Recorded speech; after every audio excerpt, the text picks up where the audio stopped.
morning, members of the jury. Good morning. I hope everyone had a good, restful, long weekend. At this point in time, we are going to begin with the defense's case in chief. Mr. Zellman, you may call the defense's first witness. Yep.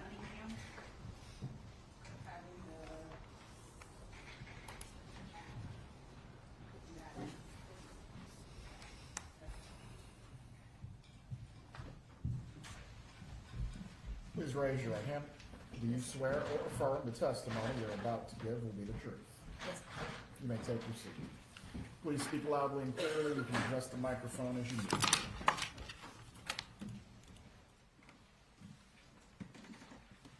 Morning. Good morning. Just pull that microphone a little over closer to you. There you go. Okay. Make sure you speak into it so everyone Yes, can hear. yes, ma'am. Okay. If you could, tell us your name and then spell it for the court reporter. My name is Ann Elizabeth Cunningham, ANNE-ELIZABETH, Cunningham, CUNNINGHAM. Thank you. Ms. Cunningham, you're aware why we're here today, correct? Yes, ma'am. Okay. I don't want your address, but where do you live? I live in Naples, Florida, Okay. and New Jersey. Okay, so you spend some time in New Jersey during the year and some time in the state of Florida. That is correct. All right. And tell us, what did you do? Are you retired? Yes, I am. Okay, and what did you do for your career? I was a teacher, special education teacher. Okay. Do you know Donna Adelson? Yes, I do. And how long have you known Miss Adelson? Since 2009. Okay. And how is it that the two of you met? Excuse me? How did you meet?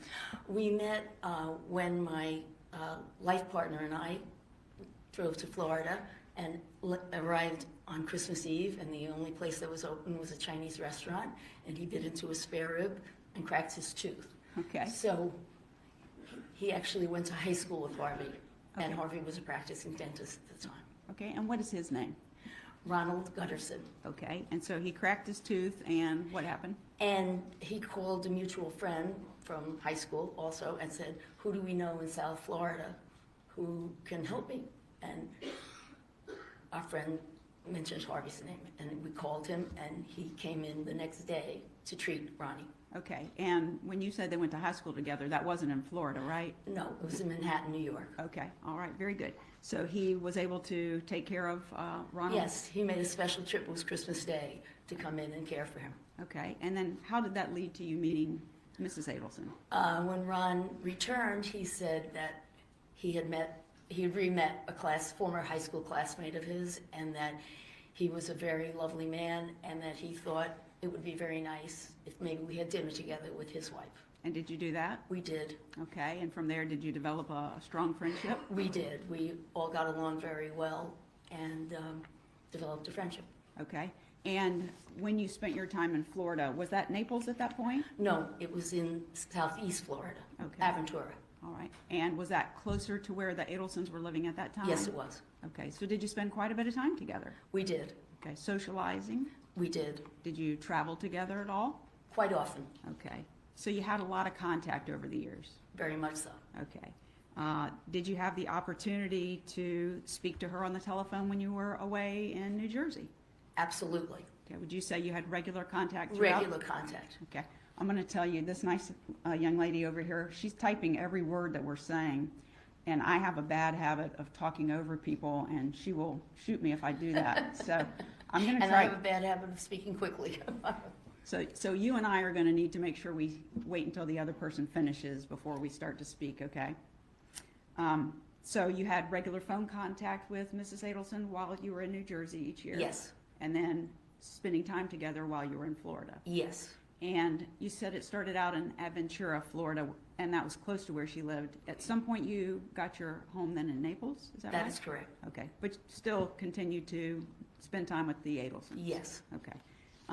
Did you have an opportunity to meet her children? Yes, I did. Okay. I met two of her children. And who were they? I met Wendy Okay. and I met Charlie. Okay. Did you have an opportunity with the Adelsons to spend time with Wendy, her children, and Danny? Yes. Okay. And you never met Rob? No. Okay.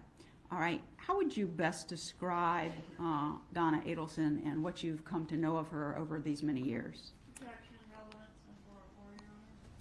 Sustained. May we approach? You may. Thank you.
Objection is overruled on 404 grounds as to the relevance. Let's move to that, Ms. Fulford. Thank you, Judge.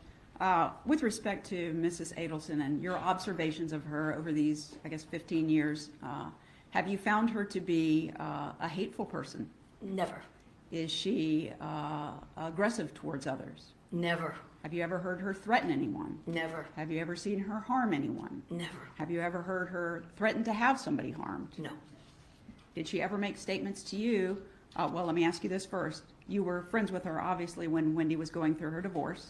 Yes. During that time period, through the divorce, and up to the time that Danny Markell was killed, you're aware that he was murdered? Yes, I am. Okay. At any time during that period, did she ever say she wanted to have Danny Markell killed? Never. Ever say she wanted him to be harmed? Never. She got upset, correct? Yes. Okay. And how is it that she displayed her anger over that situation? She would be frustrated, and then she would calm down, and she told me that she... Sustained. Okay, you can't say what she said. Yes, ma'am. Okay. But during that time period, did she ever do anything other than vent to you about it? Never. Did she ever claim she was going to do anything about it? Never. Okay. Would you say that she is supportive of her children? Very. Okay. And she's Jewish. Are you as well? Yes, I am. Okay. Did you find her parenting consistent with the traditions of raising Jewish children? Yes. Okay. There's been some testimony that she kind of managed her kids' lives. Did she give them advice? Yes. Did the children, as they were adults, make up their own minds about what they wanted to do? Absolutely. Okay. Now, you indicated that you would talk on the phone with Miss Adelson. Did you use home phones to do that during some of the period of time? Pardon me, I'm sorry? Home phones, like landlines? Sometimes. Okay. Did you use cell phones? Many times. Okay. Did you travel with Harvey and Donna Adelson? Many times. Okay. And as part of your travel, did you go overseas? Yes. And in your travel overseas, did you ever use any of the applications that you can put on your phone? Yes. Okay. And do you recall which applications you all used? WhatsApp and Viber. And what was the purpose of using those? Because you didn't get charged, for, and also to keep in communication. If we were on a cruise or on a land trip, where are you, when are we meeting? Because they were free. Okay. It was easy. So while you were overseas, instead of having to pay increased rates on your cellular plan from the United States, you could use this app for free? Yes. Okay. Did you use those apps with Mrs. Adelson to hide any information from law enforcement, like encrypted, so that they wouldn't know what was going on? No. Okay. I want to talk to you, I'll lead you forward to the date that Danny Markell was murdered. That was July the 18th of 2014. Do you recall speaking to Mrs. Adelson on that date? Yes, I do. Okay, and can you explain to us how you were contacted and the nature of the conversation? I was called, and Donna was quite hysterical. Okay. And she said to me, Danny's been shot. Sustained. Goes- Do not speak to what anyone said out of court, ma'am. Your Honor. Please continue. May It we is approach, true. please? Please approach.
Thank you, Judge.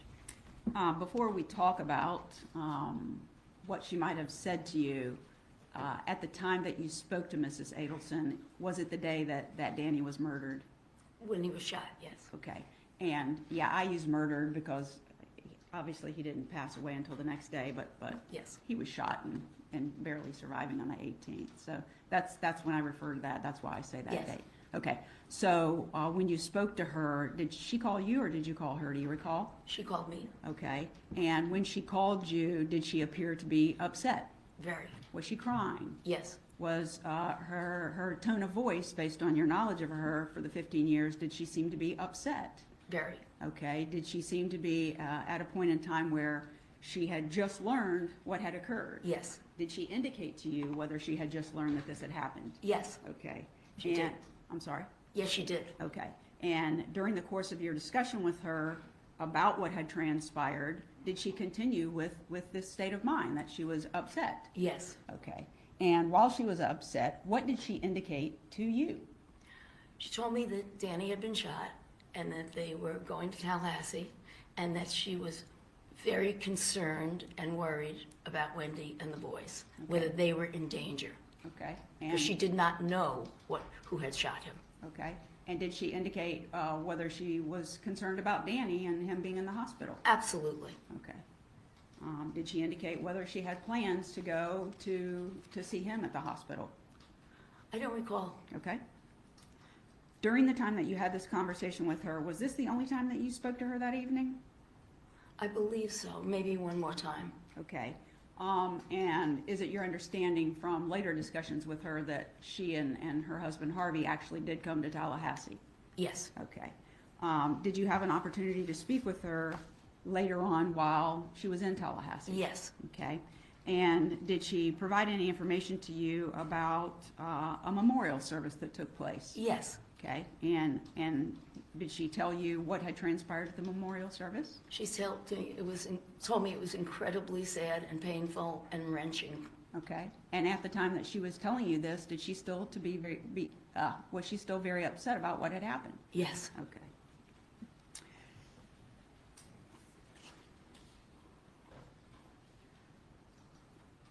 I want to go forward just a little point in time.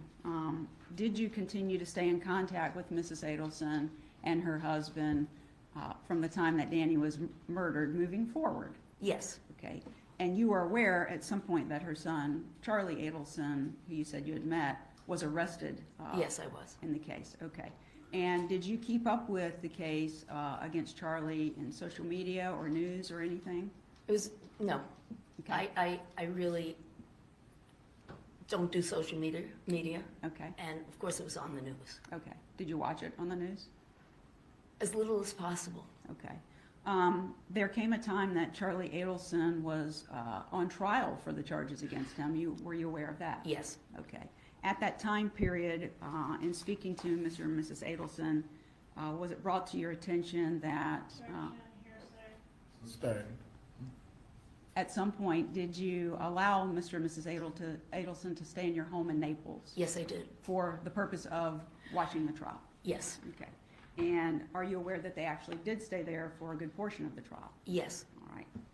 And at some point, moving forward, did you become aware that Charlie Adelson was convicted of the offenses with which he was charged? Yes. Okay.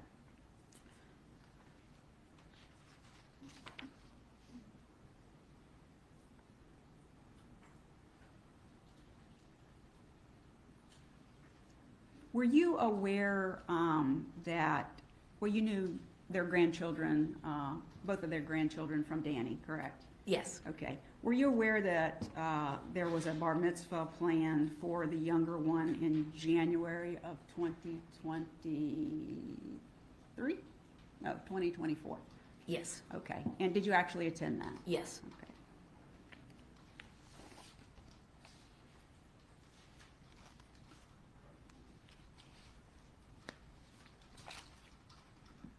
Did there come a point in time where, after the verdict, that you spoke to Mrs. Adelson about what in the world she was going to do?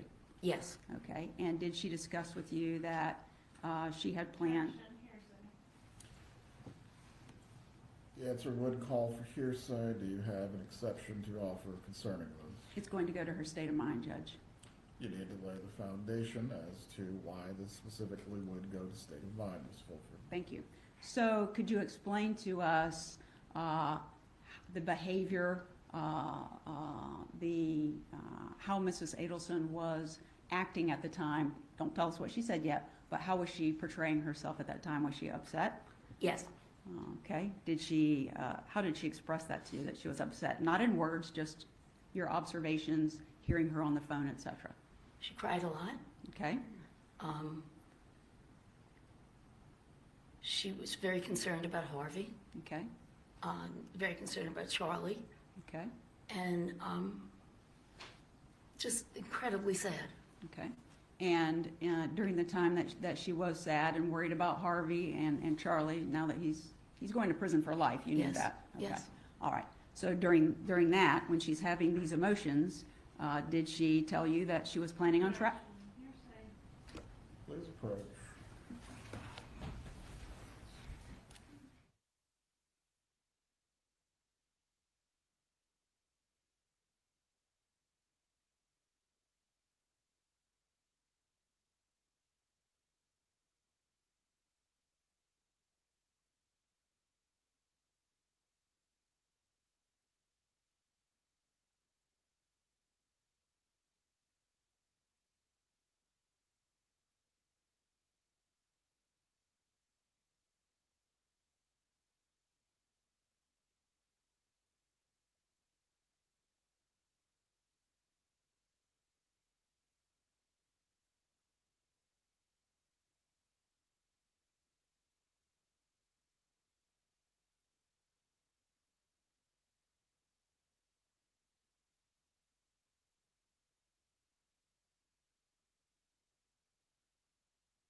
Members of the jury, we are going to take a brief break before we continue with the direct examination of this witness. The bailiff will take you to the jury room.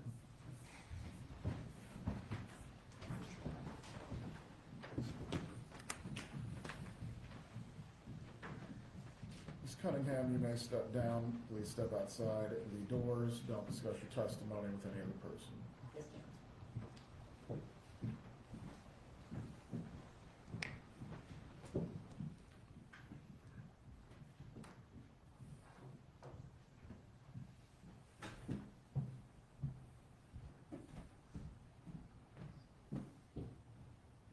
Everyone can be seated. We'll resume with the testimony. I'll try to at least within the next 5 minutes. That should give the defense an opportunity to confer with the defendant. If anyone needs to use the restroom or stretch your legs, please do so now.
Everyone can be seated. You can check how many jurors are still using the restroom.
Everyone can be seated.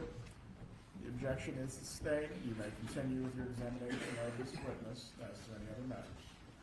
Thank you.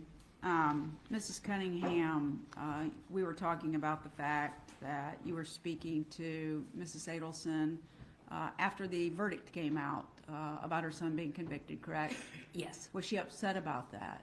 yes, Was she crying? yes, Was she, did she appear to be distraught about the circumstances? yes. Was her actions and her words to you when she was discussing this with you, was she in a calm state or an excited state? Very excited. Okay. And during the course of her conversation with you, in that state, did it become to your attention that Mrs. Adelson was considering an option about her life because all of this had just happened? Yes, Okay. And what was that? she was considering taking her own life. Okay.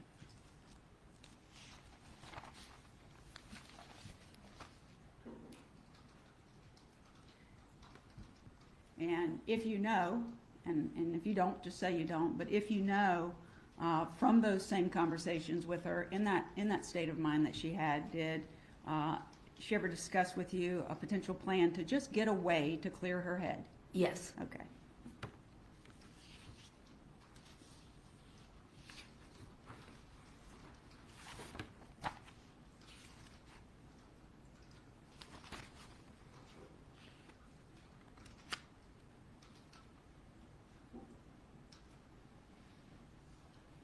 You have just one moment?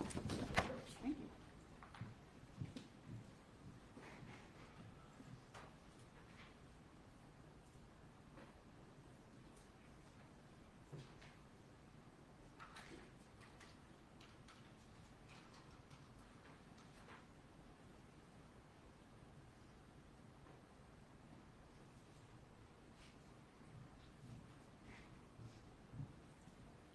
Just one last subject I wanted to ask you about.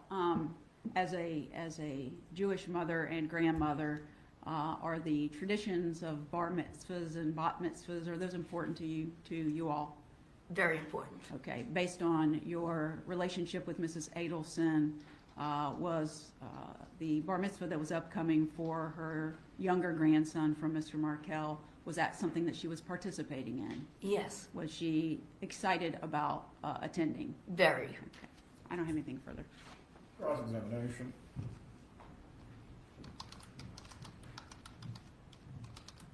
Ma'am, are you familiar with the defendant's statement that she could be buried in the bar mitzvah dress that she bought? No, I'm not. I guess if she was gonna be buried in that dress, she probably wasn't, at least at the time she made that statement, gonna be making it to the bar mitzvah. Would you agree? No, Was she was she- always going to be making it to the bar mitzvah, as far as I knew. Even if she was dead and buried, she was gonna make it? I never heard that. Okay. Was she suicidal when you spoke with her? After Charlie's verdict?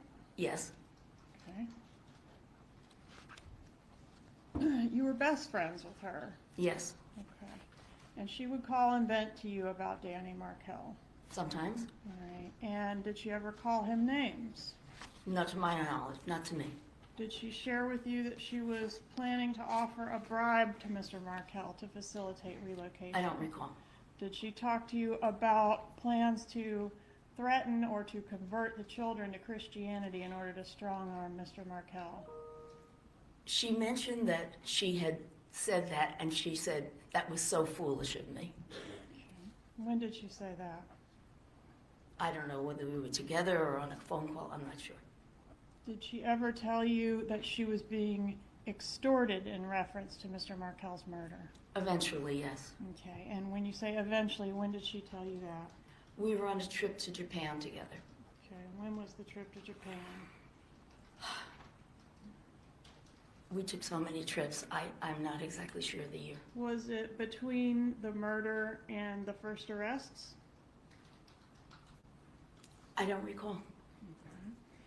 And when she told you that she was being extorted, then naturally you learned that she knew who had killed Dan Markel.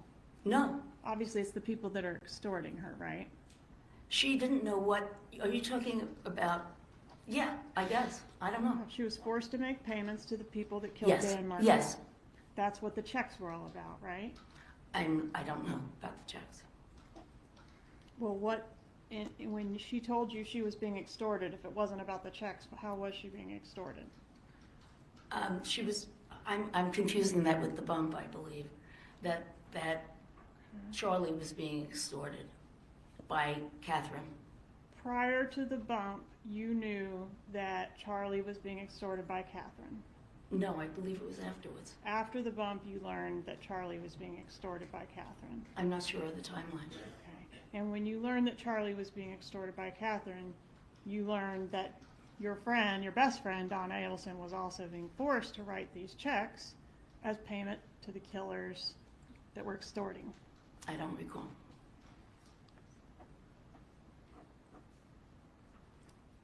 And when the phone call was made to you, you were saying, I guess it was the night of the verdict, you got the phone call and she was very upset and suicidal and so forth. What was your phone number at that time? I believe my cell number, Okay, what's your cell number? Just give me the last 4 digits if you want to. 1655. And did you watch the trial of Charlie Adelson? At the very end. Okay, and during the trial of Charlie Adelson, were you in regular communication with your best friend Donna Adelson? Yes, but we didn't really discuss the trial. Well, would it refresh your recollection to review your text messages during the trial? I guess. It's a long time ago. Okay. An approach.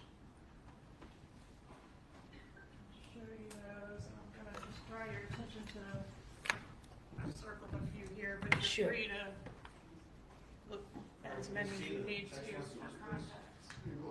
Oh, yes, this part I do recall. Do you recall that? Thank you. You can show if that's the same messages you're referring to.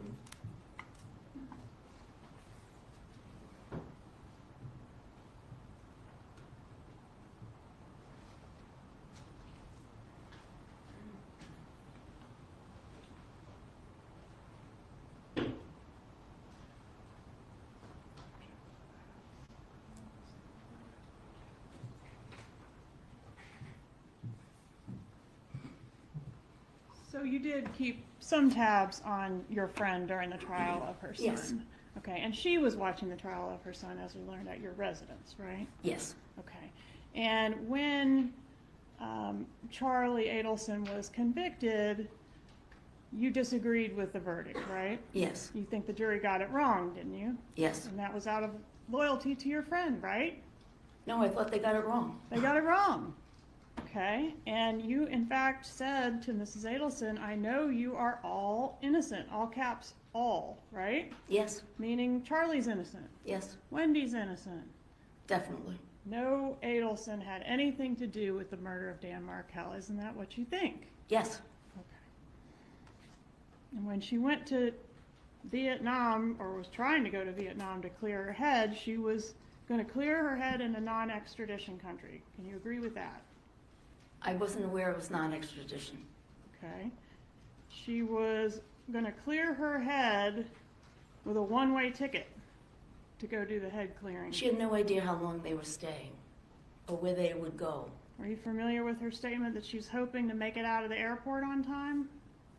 Yes. Hoping to make it out before what? No, she meant the plane was on time. No, ma'am. I'm referring to hoping to make it out before law enforcement apprehended her. You aware of that? No, She didn't say that statement to you. I don't recall really. Okay. Do you remember Mrs. Adelson texting you after the verdict and complaining that Wendy had not even called? No, I don't. Would it refresh your recollection to review that message? Fine. Please show the front.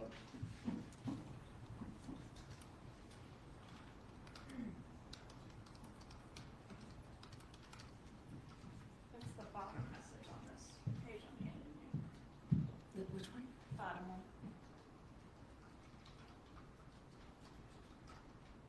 Yes. Does that refresh your memory? I remember her describing Harvey being on the floor and crying like a baby. Harvey's on the floor crying like a baby, and Wendy hasn't even called, right? Isn't If that she what wrote it that. says? If she wrote that, didn't you just see where she wrote that? I did, she wrote that. And you offered to come and be with her during that difficult time, didn't you? I believe we did.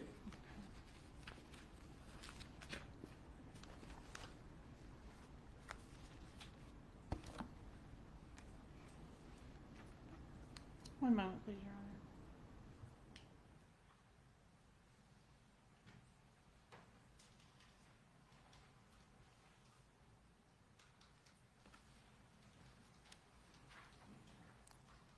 What type of work does your husband do, or did he do before My he late husband? retired? My I'm late- sorry, I thought you had, maybe it's not your husband, partner? Partner, Is that Mr. Guterson? yes.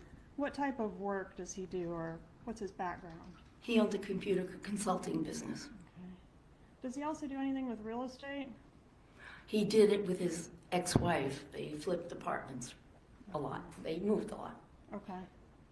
Made a lot of money in real estate.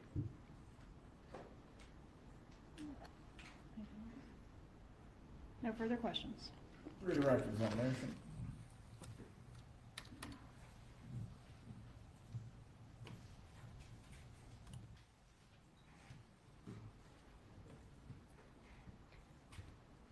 Just make sure I understand your testimony correctly.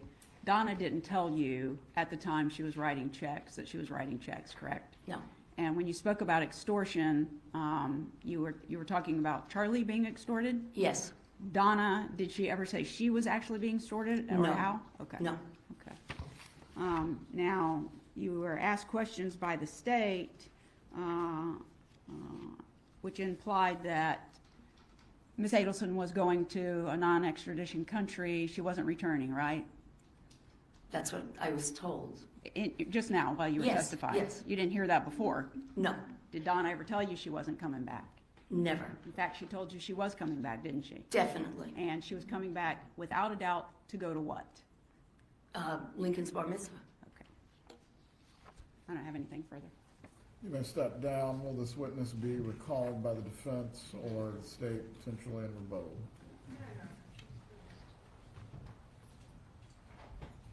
Will this witness be recalled by the defense? You are released, Ms. Cunningham. Excuse me? You are released. Thank you. Have a good day.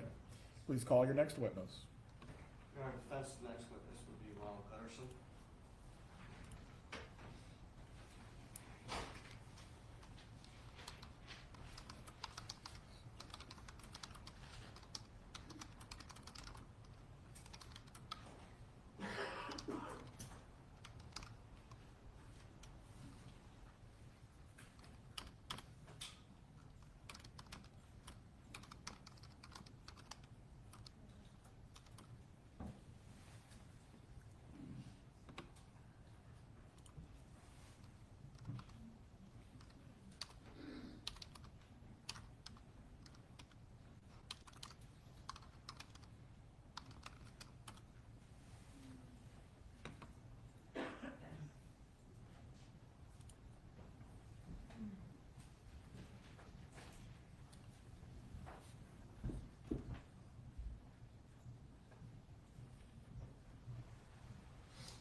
Mr. Guterson, please raise your right hand to be sworn.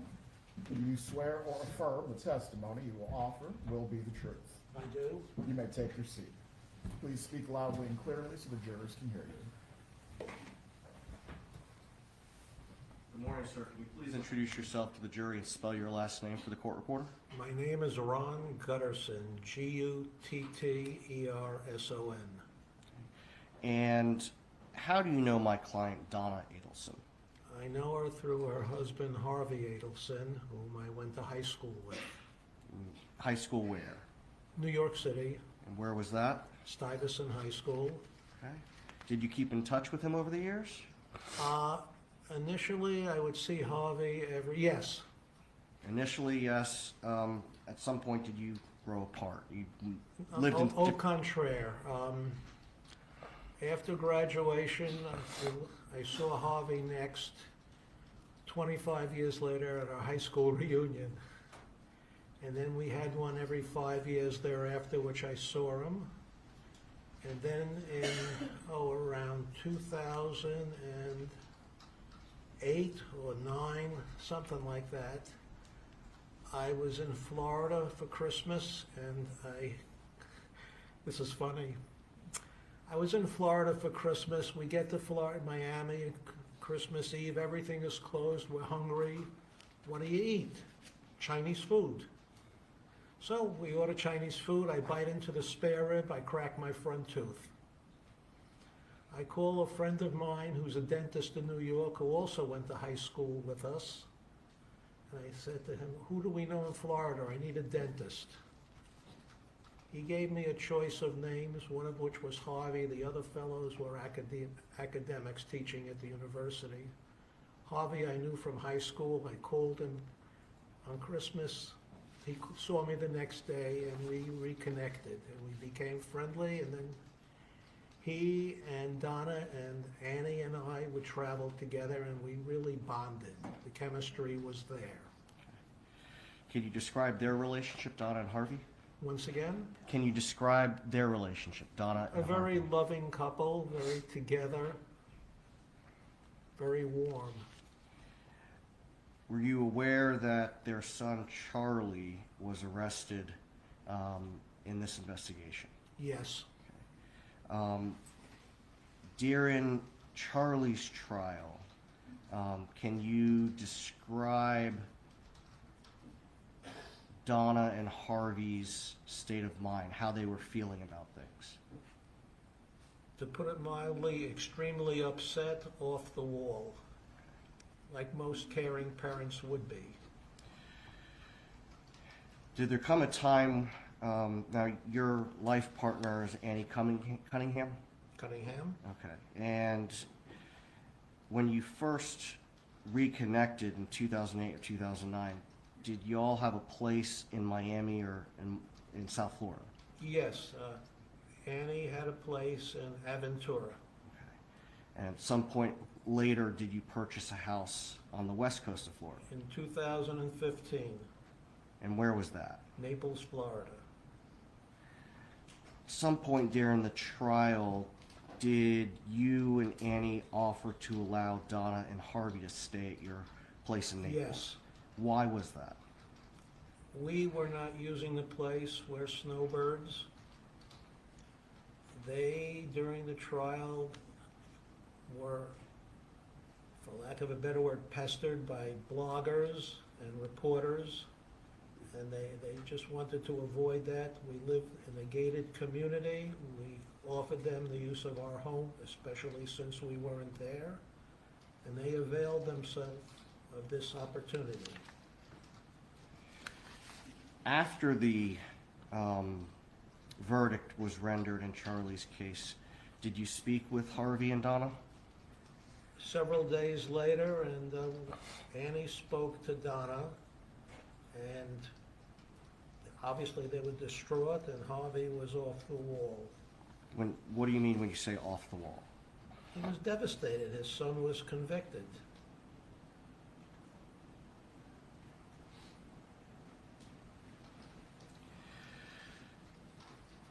Now, I want to back up a little bit. Can you tell us a little bit about your background and education? I have an undergraduate degree in economics. I have a master's and MBA in finance. I have several credits towards my doctorate in economics. Any prior military experience? I was in the Army Reserve Military Intelligence Division. And when was that? Approximately 1966 to 1971.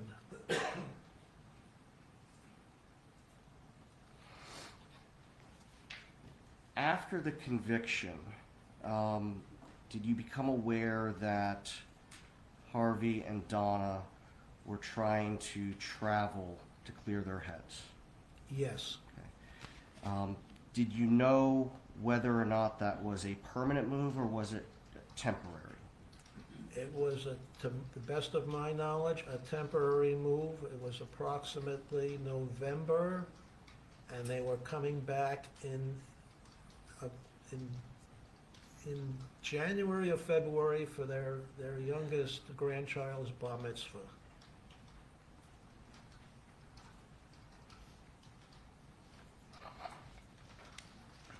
So, although they were traveling, they made it clear that they'd be back for the bar mitzvah.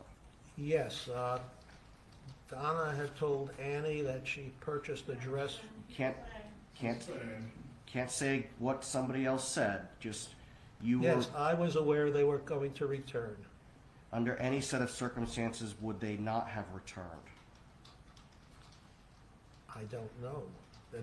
Under normal circumstances, they would move heaven and earth to be there for that traditional occasion. Just a moment, Your Honor. Fine.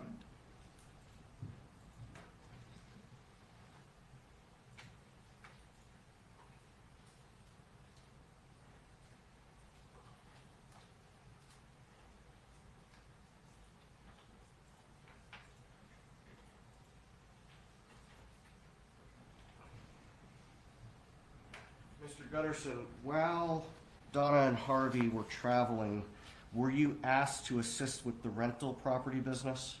Yes. In what way?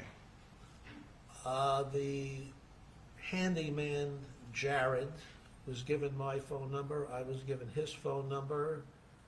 And I was asked to do Harvey a favor, that if Jared had any problems, like purchasing a new air conditioner, a new refrigerator, he would call me for my approval. And then, but it was clear to you, clear to Jared, that this was a temporary arrangement while Harvey and Donna were traveling. Until he returned during his absence. Just one more moment, Your Honor.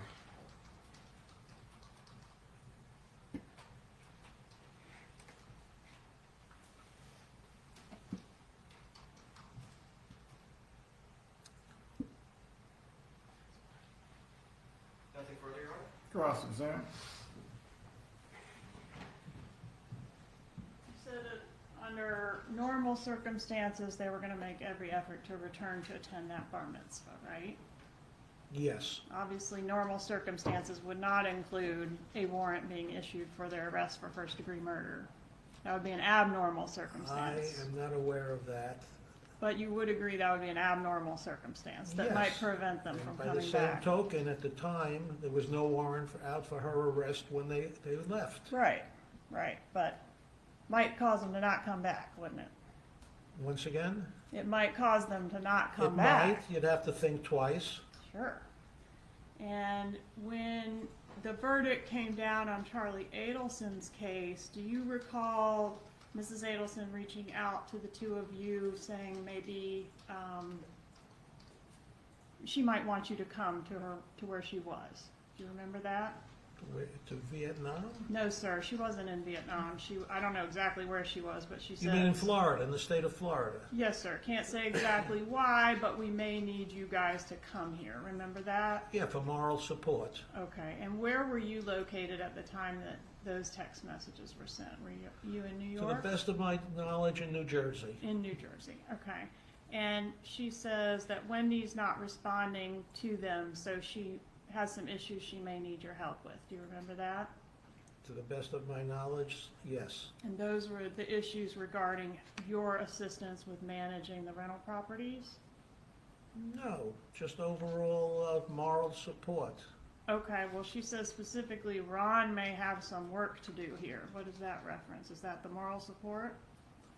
That and helping with Jared, but I was never spoken to by Donna about this matter. This was between Harvey and myself. Okay, but you understood that you may be needed to come down. My to Florida to do services some may be help. needed as a friend to assist. Right. And you were happy to do that, right? That's what friends are for. In fact, the response is, whenever, whatever you need, we're there. Words to that effect, yes. Thank you. Nothing further. Redirect.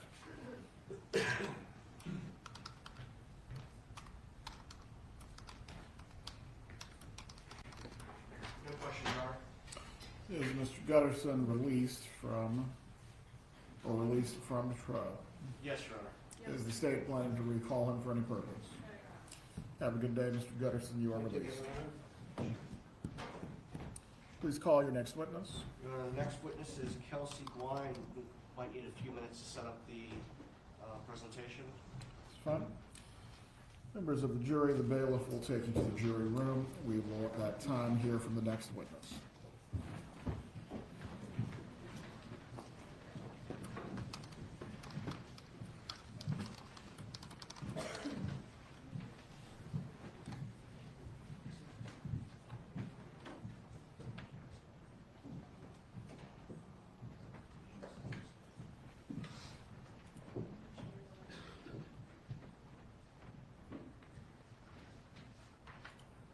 Everyone can be seated.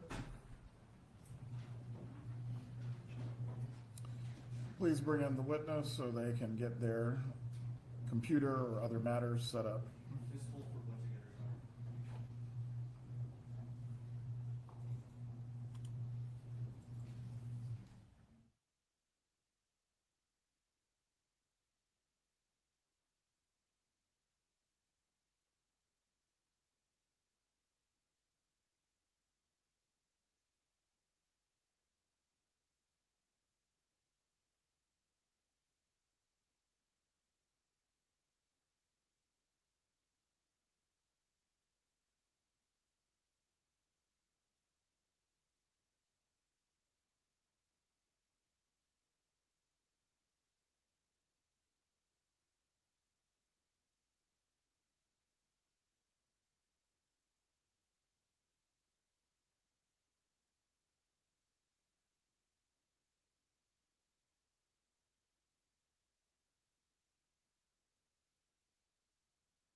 You're going to be seated. Ms. Guay, please raise your right hand.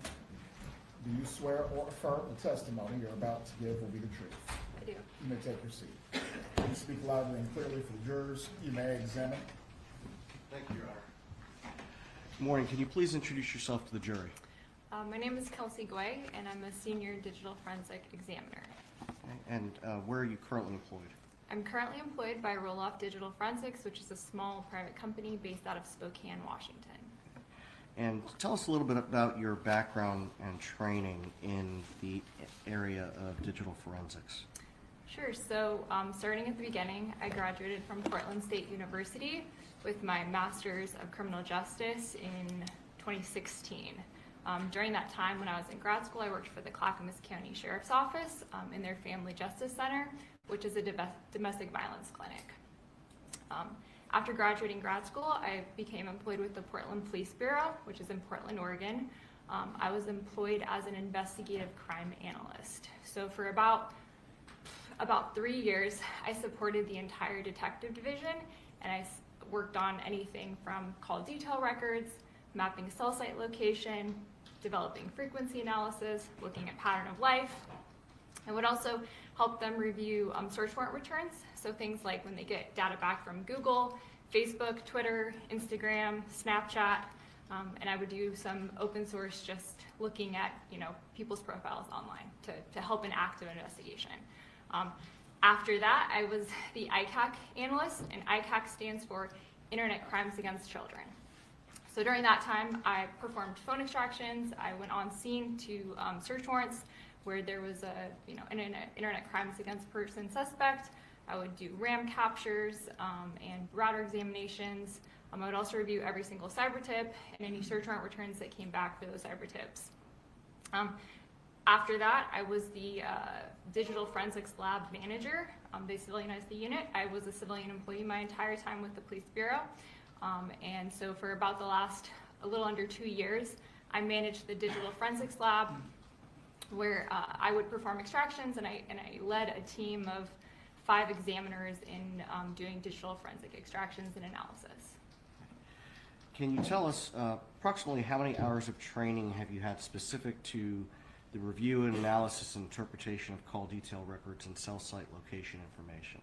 I have a general 400 hours of training just related to all kinds of things: digital forensics, CSLI, cybersecurity. If I had to guess, I would say maybe 100 hours dedicated to cell site location information.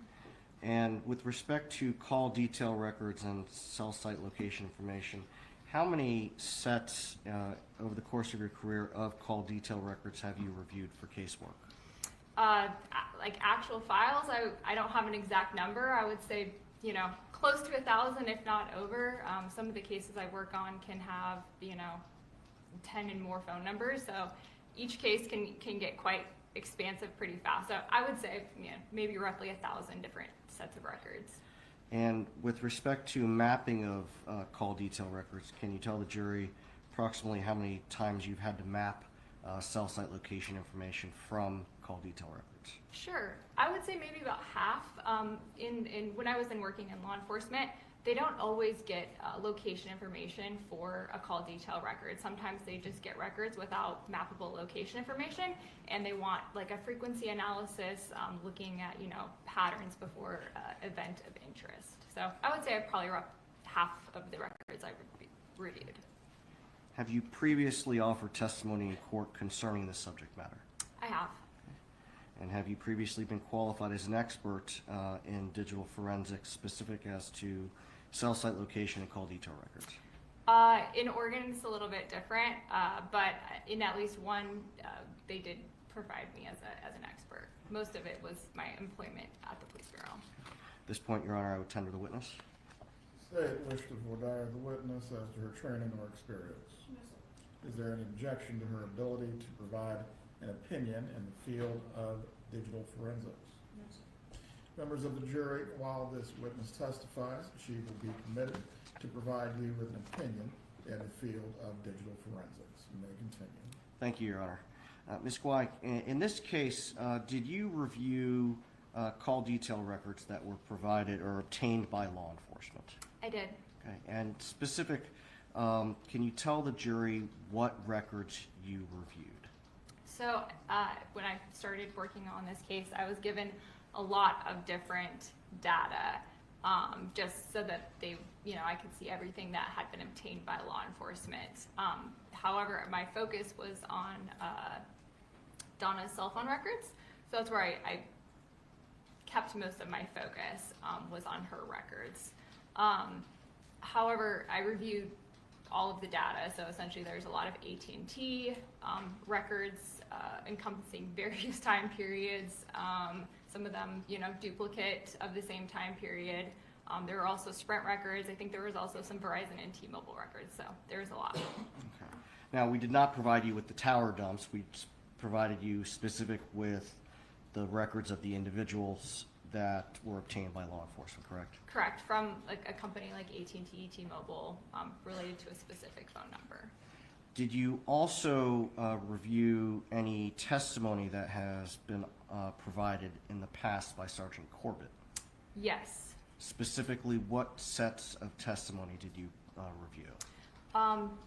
There was, I guess from this trial, 2 PDFs that I was given discussing testimony from this trial. I think there was also potentially other testimony from previous events that I skimmed because it wasn't necessarily relevant to what I was asked to look at. Were you provided the information, were you provided call detail records that included cell site location for Harvey Adelson? I was. And specifically for Donna Adelson? I was. And Charlie Adelson? I was. Were you also provided with a PDF of a PowerPoint that was prepared by Sergeant Corbett? I was. Okay. What were you asked to review related to this PowerPoint? So to just look through all of it, there was about 350 slides, so I, kind of went through it slide by slide, but my specific focus was on slides 26 and 28, which were charts of a frequency analysis. Would it be helpful to the jury to see specifically what you reviewed and the work that you performed? I believe you guys have probably seen this already, but yeah, it might be helpful to have a visual. Can you pull that up, please?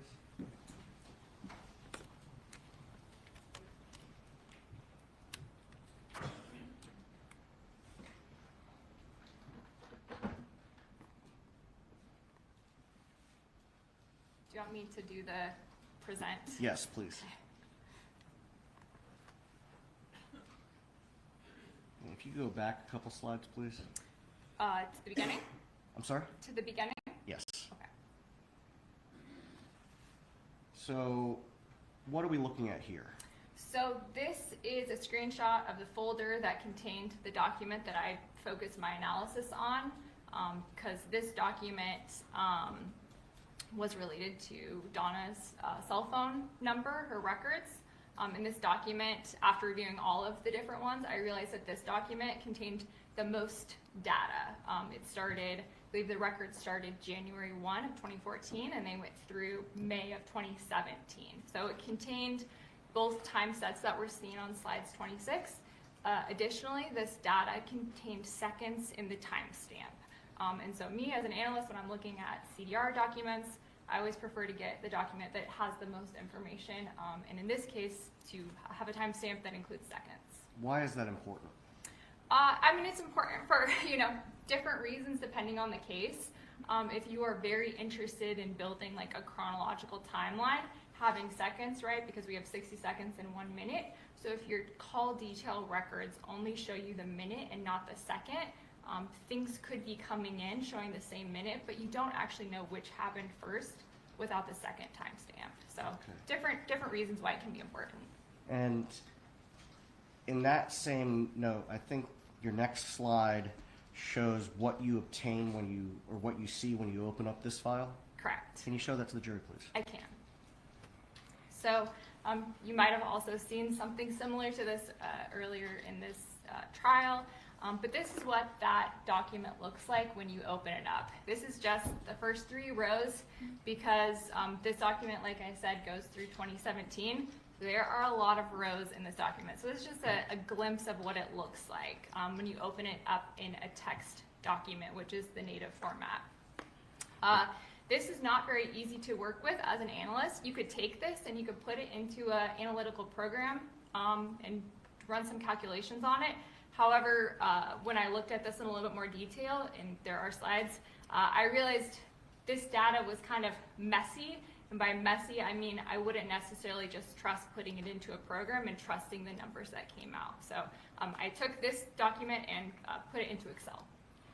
So the programs that you're describing that this data could be put into, are those referred to as tools?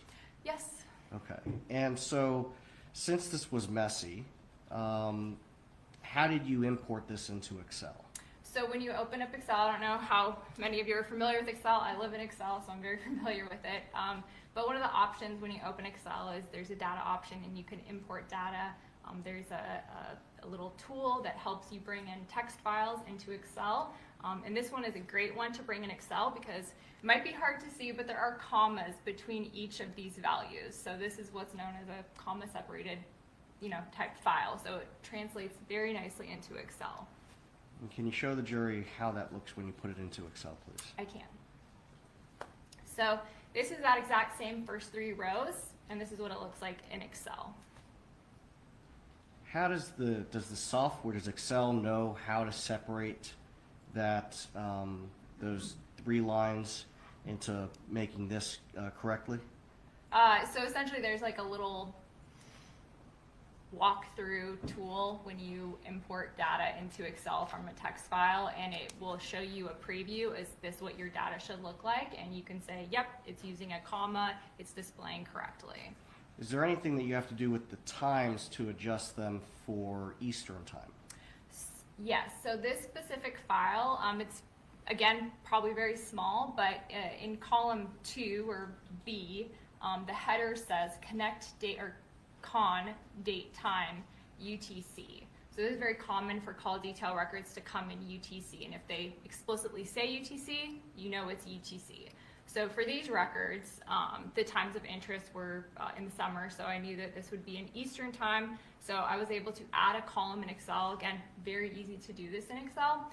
Add a column, write a quick formula, do that time conversion so that I could make sure that, because if you have a call that's in UTC, it might be showing on a different day, but if it kind of happens within that, plus or minus 4 window of when days change, I wanted to make sure I was looking at the right dates for Eastern time. Okay. And then and you did this for what data? I did this for Donna's records, the file that we had identified on that very first slide. Okay. And then did you also do a similar analysis for Charlie's call records? I looked at his phone records. I did not go quite in depth as what I did with Donna's, but I did look at his in Excel as well. And I believe the next slide is that frequency chart? No, the next slide is essentially an example of kind of the messiness that I was referring to earlier. You could show the jury that, please. Yes, of course. Would you like me to explain? Yes, please. What are we looking at now? Okay, so this is that exact same document. Now, instead of just looking at the first 3 rows, we're looking at rows 1 through 9, and this is at the very top of the document. So as I open up any kind of call detail records, I want to get an idea of what the data contains. So in this example, that red box is just showing 3 unique rows of data.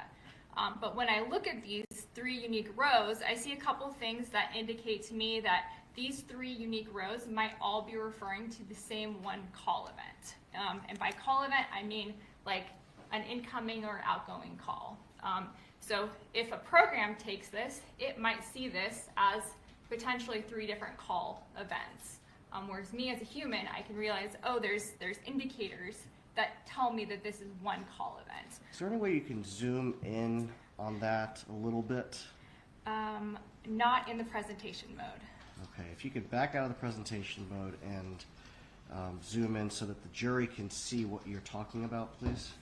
I will do my best. I don't know if this is getting any better or worse.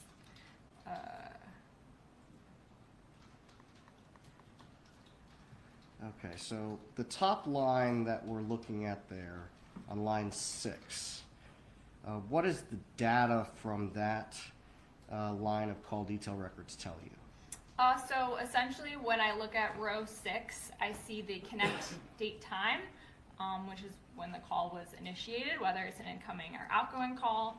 I see a few things. I see the seizure time, which is the time it takes for the network to set up the call. The elapsed time, which is ET. That's how long the phones would have quote unquote connected. I see the originating and terminating number. So, oops, a little too far. There we go. Originating number, so the call that it was started on. Terminating the call, the phone number that the call was ending on. And then because this is a screenshot of Donna's phone records ending in 0997, we also see the IMEI and IMSI. Those are just the, it's like a VIN number for a phone, is an IMEI, International Mobile Equipment Identifier. And then the IMSI is the International Mobile Subscriber Identity. And that's how the network can tell that you are allowed to be on their network, right? And make calls on the AT&T network. We also see the call type, CT, mobile terminating is what that MT stands for. So again, it reinforces the fact that we see Donna's phone number in the terminating column, and then it's reinforced by that MT. In the feature, this is unique to AT&T records. So this is some random, they look like maybe what might be random letters, but they all have meanings. And there's a record key that if you're not super familiar with what those letters means, you can go and look at that record key. But essentially what this is saying in human speak is that the number calling, there was number identity present, that's that NIOP. There's the CN or CFNA, which is call forwarding, it wasn't available, that it couldn't reach the other party. And then you see that VM, which just means voicemail was involved in this transaction. So the next line, so the features, what does that tell us about this call? It tells me that there was an incoming call to Donna's phone and it was sent to voicemail. Okay, and what does the subsequent 2 lines indicate? So the next 2 lines are related to this initial call event. So I can see that this next one has voicemail. I also can see that this is the forwarding number, which is to forward it to the voicemail box. And then if I go all the way back, the SO and the ST are service originating and service terminating. So these are not human generated, these are network generated logs. So that's what that SO and ST stand for. And then if I go back and I look at the times, the thing I notice is that for those following 2 service calls, the timestamps are the same. And all of this, so while the connection time is that what would be 2:52 p.m., that's when the call would have come into her phone and gone to voicemail. Then those second 2 with the identical timestamps are essentially just multiple legs of that activity. So as a human, I can see that these 3 lines are all related to one event, an incoming call that was routed to voicemail. Okay, if you can go back to the presentation mode, please. Of course. And then let's look at the next slide.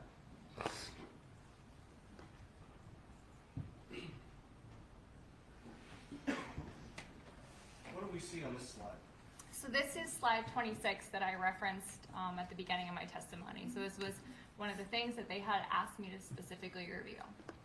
Okay. And the number that's highlighted, whose number is that? I believe that is Donna's phone number. And according to the state's slide 26, how many times, well, what's the time period of these records, of this chart? So each phone number has a slightly different time period, but for this particular phone number, the date range was May 2nd, 2014 through July 20th, 2014. And according to the tool that was used by Sergeant Corbett, how many times did Charlie Adelson's device attempt to communicate with Donna Adelson's device? So it's my understanding that this would contain both directions. Charlie calling Donna, Donna calling Charlie, and both connected and attempted, right? So if it's a voicemail, or if it actually, like, there was an elapsed time of, let's just say a minute, right? So this would theoretically contain all of that activity. So based on this chart, it appears that this tool said that there were 417 unique communication events. Did you take any steps to verify the accuracy of this number? Yes. So because this slide particularly was focused or created using Charlie's phone records, I went through all of those files that we had described earlier and tried to see if I could find any one particular file for Charlie's phone records that contained this entire time span, May 2014 through, or May 2nd, 2014 through July 2014. Again, going back, there were a lot of different records for this case. I couldn't find one specific file that encompassed this entire time frame. I did find 3 different files for his cell phone number. So essentially I had to take 3 different files to try to recreate this. And when I was doing that, I noticed that at least between 2 of the files, there were a few dates that overlapped, right? So when law enforcement gets a call detail record return, they'll ask for specific dates. So for example, you might ask for May 1 through June 20. And that would be one return. And then on another date, you do another warrant or a subpoena, and you ask for June 18th through July 18th, right? A month's worth of data. So when I found these 3 files, I noticed that there were at least 2 files that had some dates overlapping. Did you remove the overlap when you conducted this manual examination? I did, and the other thing I noticed was that out of the 3 files, 2 of them were in local time, so Eastern time, and then one of them is in UTC. So again, I had to, try to see if I could make this a continuous May 2nd through July 20th, taking out any overlapping dates and making sure, again, that the dates were all correct by seeing everything in Eastern time. What did you do did you try to recreate this chart that Sergeant Corbett prepared? I did try to recreate it by how I just explained. And were you able to? I wasn't able to come up with 417.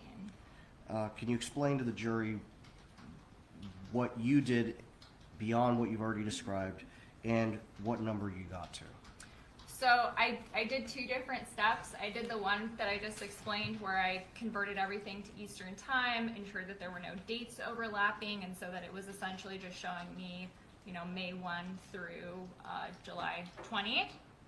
And I think when I did that and I took out these extra overlapping dates, and then I filtered to just only look at the incoming and outgoing calls. I did not deduplicate at all. That what I just explained, right, where I say that three for potentially one event. Did not deduplicate. I just put a filter for Charlie and Donna's cell phone numbers. And at that point, for these dates, I think I got maybe 383 unique call events. And that was, again, taking out the overlapping dates. The second step I did was I thought, well, maybe the tool didn't do that, and it just took everything and it didn't deduplicate the dates.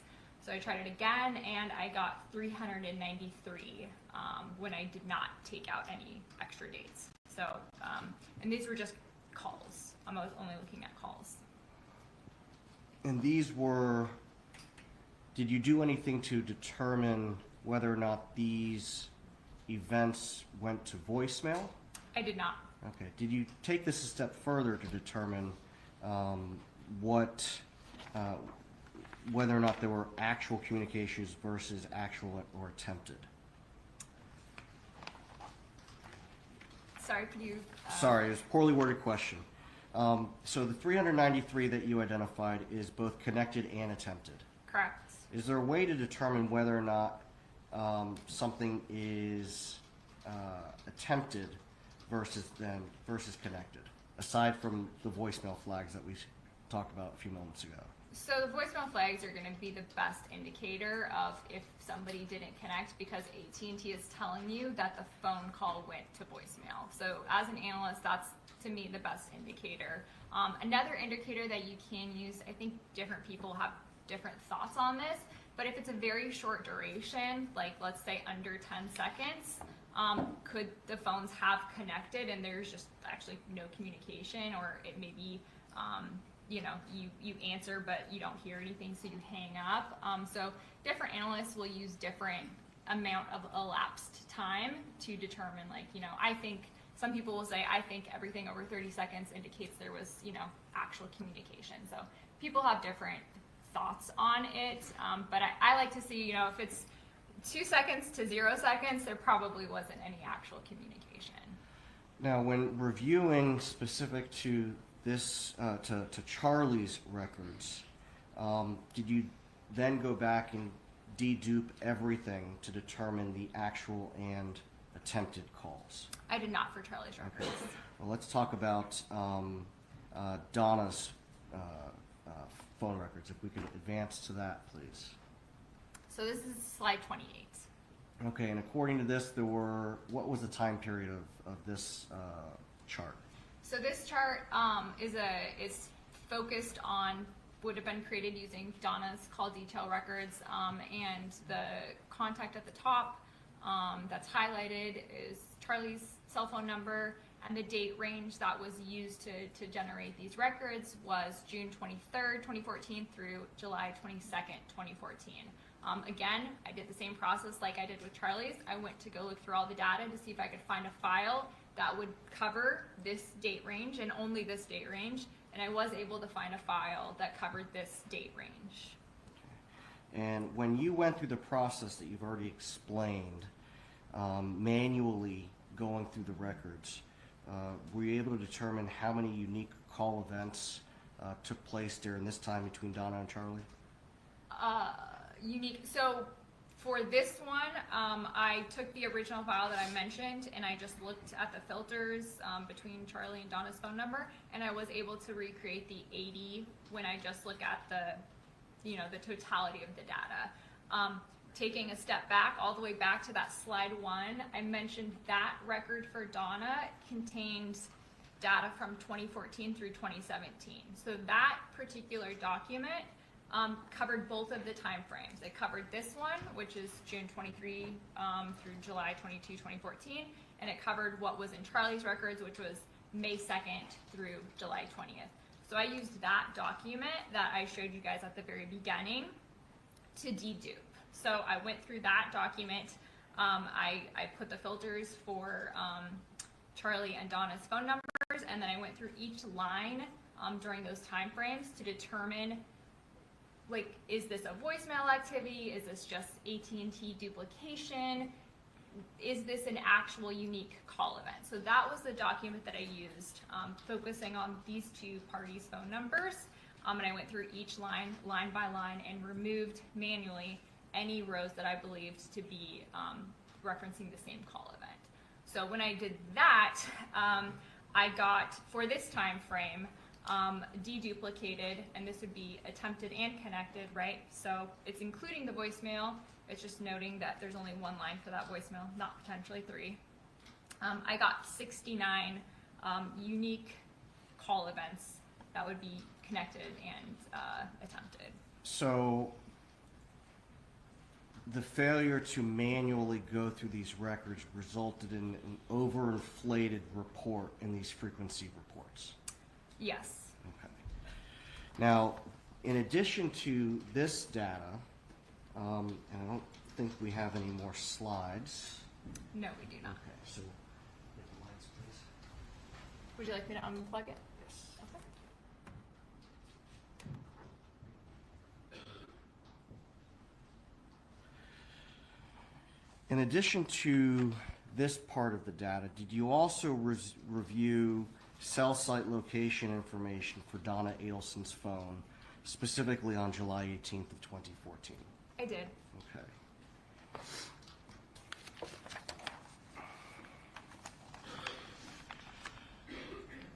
And did you identify the cell phone towers that likely provided coverage to Charlie Adelson's home on July 18th of 2014? The towers that he could have been connected to from his residence. So I was not provided with like an AT&T master cell site list, but I mapped the records for July 18th that are available in the AT&T document. Who has access to the master records? Law enforcement. So presumably law enforcement would have gotten those records and taken a look at what cell site, what towers and sectors would correspond to Charlie Edison's residence. Correct. Okay. And in your review of the records, the call detail records that were provided to you, obtained by law enforcement, did Donna Adelson's handset ever connect to a tower that could provide coverage to Charlie Adelson's home on July 18th of 2014? No. With those same records, was there any instance on July 18th of 2014 where Charlie Adelson's handset and Donna Adelson's handset were connecting to the same tower? No. Nothing further, Your Honor. Cross-examination?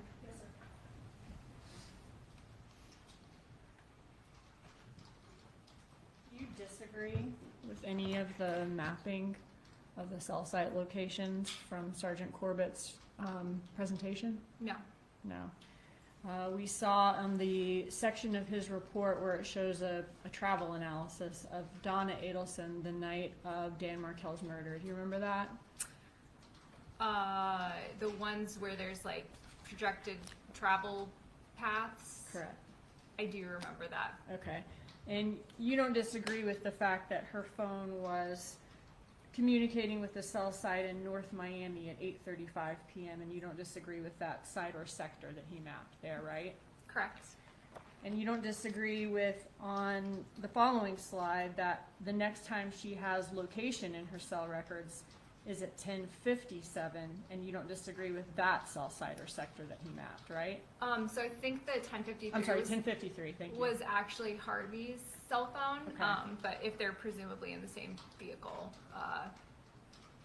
the tower and sector is correct. Okay, so for the location south of Charlie's residence and the location north of Charlie's residence that we have location for, you do not disagree with that? No. Okay. And the iMessage where she says outside your house, would you expect to have location for iMessages? If it's from an iCloud return, no, I would not expect there to be location information from iCloud. Okay, so I just want to be clear. It's not that we do have location for outside your house and it's not consistent with Charlie's house. It's just that we don't have location at all for outside your house. Correct. There is no location. But Donna Adelson says her location in that message, right? There's the text message from the iCloud, correct? Where she says outside your house. Correct, that's the contents. Okay.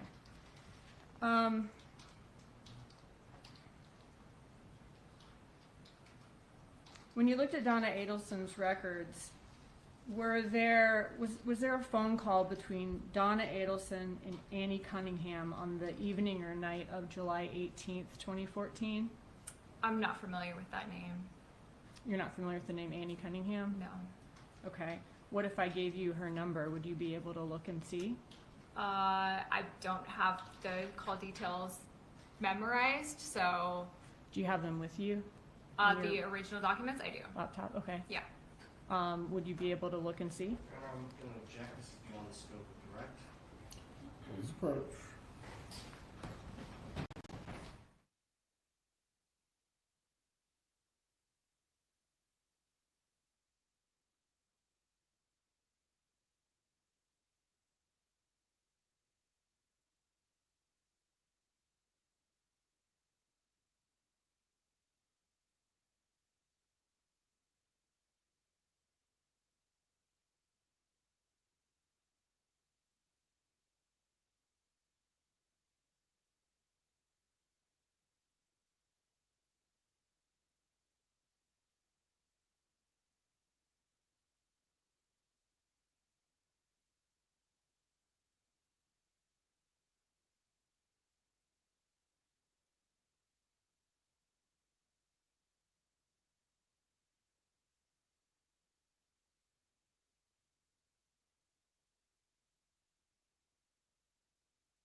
Objection is overruled. Ms. Way, if you need the question repeated for you, Ms. Dugan will do so.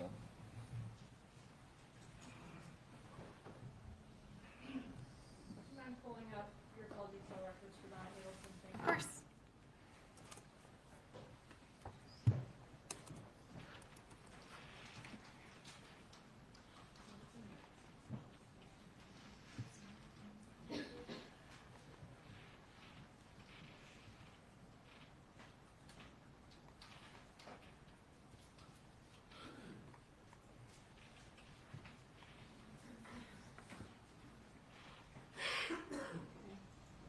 Let me know when you're ready and I'll give you the number.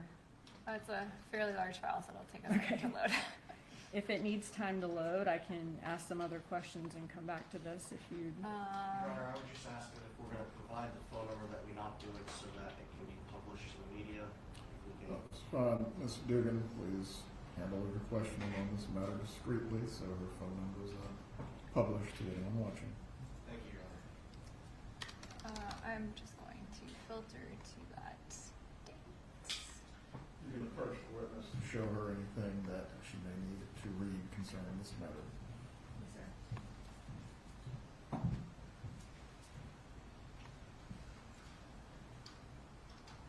just trying to get to the 18.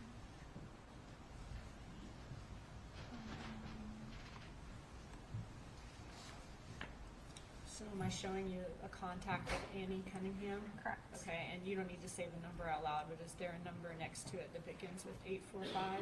Correct. Okay, 845 being the area code? Yes. Okay, that's the number we're looking for. Okay. And my question was there a phone call between Donna Adelson and Annie Cunningham the evening PM on the 18th of July, evening or night?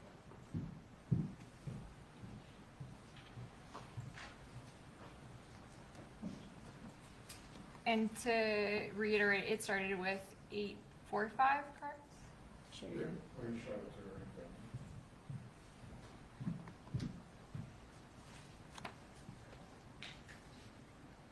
Okay, yeah. I see the number and I looked at the records for the evening of the 18th and I do not see a call to that number. Okay. And that would be like in the afternoon, evening, or night that night of July 18th of 2014? So starting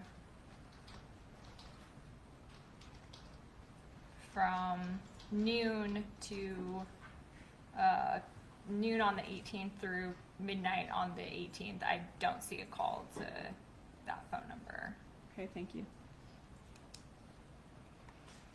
All right, so we saw your presentation where one slide was kind of showing us what the raw records looked like, right? Correct. And the next slide was showing us an example of how a duplicate event looks. It can look like 3 entries, but it's actually one event, right? Correct. And then we saw the Sergeant Corbett's frequency reports for Charlie Adelson and Donna Adelson, right? Correct. Okay. What is the purpose of a frequency report? There's a lot of different purposes. So when I worked in law enforcement, I would do them for lots of different things. One of the things that you can do is just see who's the #1 caller for a particular person. Sometimes that's a significant other or family member. So that's one reason you can do a frequency analysis. Another is just to do more of a pattern of life and look at activity over matter of days, months, years. Is another reason like to show a relationship between 2 parties, whether there is one at all, and if there is one, how often they talk Yeah, that's definitely a reason. in comparison to the other people they talk to? Correct. Do the frequency reports in Sergeant Corbett's presentation that we saw in your presentation, do those accurately reflect the call detail records? They represent the raw data accurately, correct? Right. They represent the raw data of the records accurately. Correct. And do they accurately reflect that Charlie Adelson is Donna Adelson's most frequent contact? For that particular time span of June 2014 3 through July, I think it's 22. Yes, ma'am. Correct. Okay. It's just that in Corbett's frequency reports, those are the raw records without duplicates taken out, right? Correct. When you reviewed his, and well, let me show you this. I'm going to show you from 73A, slide 20.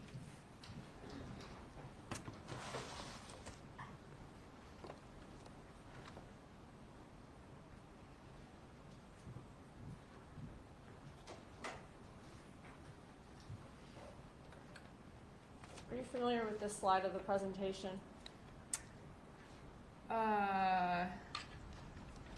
I might have seen it at some point. Okay. Would this be a representation in Sergeant Corbett's presentation of 3 entries that are actually one event, like a duplicate event? Potentially. I mean, I would like to see the feature flags or the call flags, but yes, based on the timestamps, the minutes, there's no seconds in this, but it does appear that this looks like a phone number is calling a phone number. It's being routed to what I know to be like an AT&T voicemail routing number, and then I see the first 2 numbers replicated. Again, I don't see the call type or the feature flags, but it does appear to be a 3-in-1 incident. Okay. And when you reviewed Sergeant Corbett's testimony from this trial, did you review a portion where he explained that call we just saw, what a duplicate is, and that his frequency reports did contain duplicates?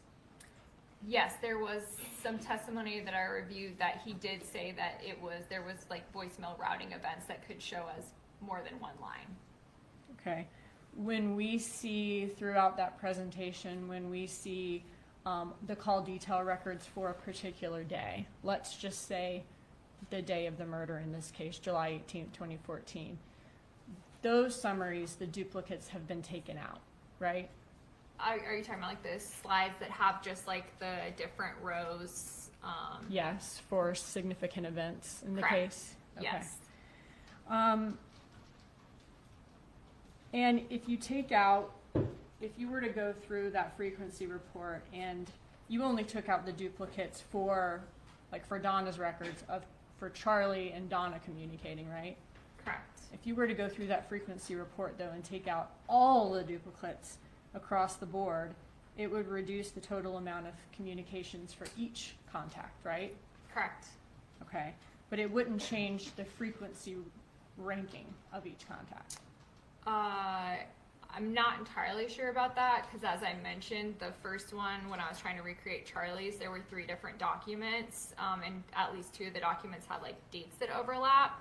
So I'm not sure if you would, because you would have to also take out like the extra for those dates, so that might change the numbers slightly. If it did, it would be slight though. Yeah. Okay.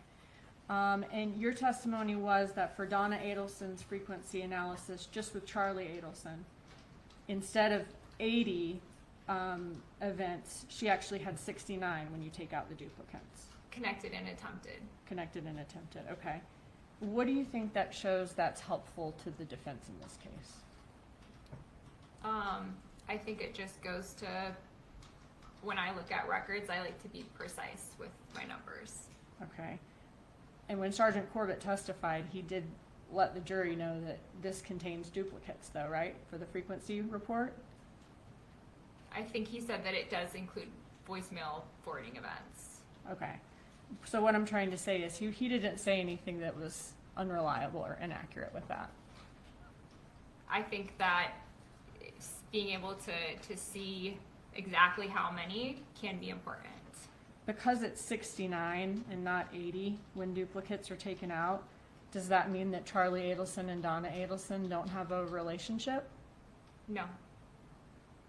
And you still agreed that Charlie Adelson is still Donna Adelson's most frequent contact, right? For that time period.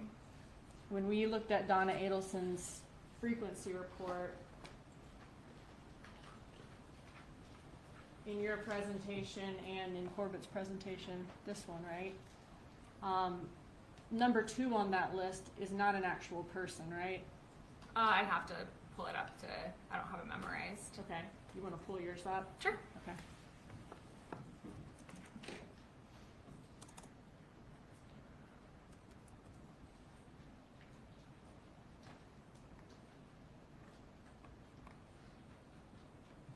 Is the second ranking on that list her voicemail, AT&T voicemail routing number? Correct. Okay. So, and then third place on that list of most frequent contacts is Harvey Adelson, her husband, with the 9032 number? Correct. Okay. So Charlie Adelson would still be first, followed by the number of calls routed to voicemail. Correct. Where did you fly her from? Portland, Oregon. Okay. And how long did that take? 6-ish hours. And was that paid for by you or paid for by the defense? Paid for by the defense. And how much are you charging for your work in this case? The roll-off charge is $300 an hour. And does that include the work that you did that we saw here in court prior to coming to court today? Correct. Okay, and does that include your travel? Correct. As far as 300 an hour during the time that you're spent traveling? Correct. It's the company's policy. Okay, and waiting to testify and testifying, is it that same amount? Correct. Do you know the total amount the defense has paid for your testimony here today? I don't. The company does, but Do you know about the amount of hours that you spent on this case, including travel? the amount of hours on the total case, no. On travel, they just do a flat rate of 10 hours if I work over 10 hours. So for yesterday, so the trip for the trial would have been about 30 hours, so about $10,000. Okay, thank you. Redirect examination. Yes, Your Honor, thank you.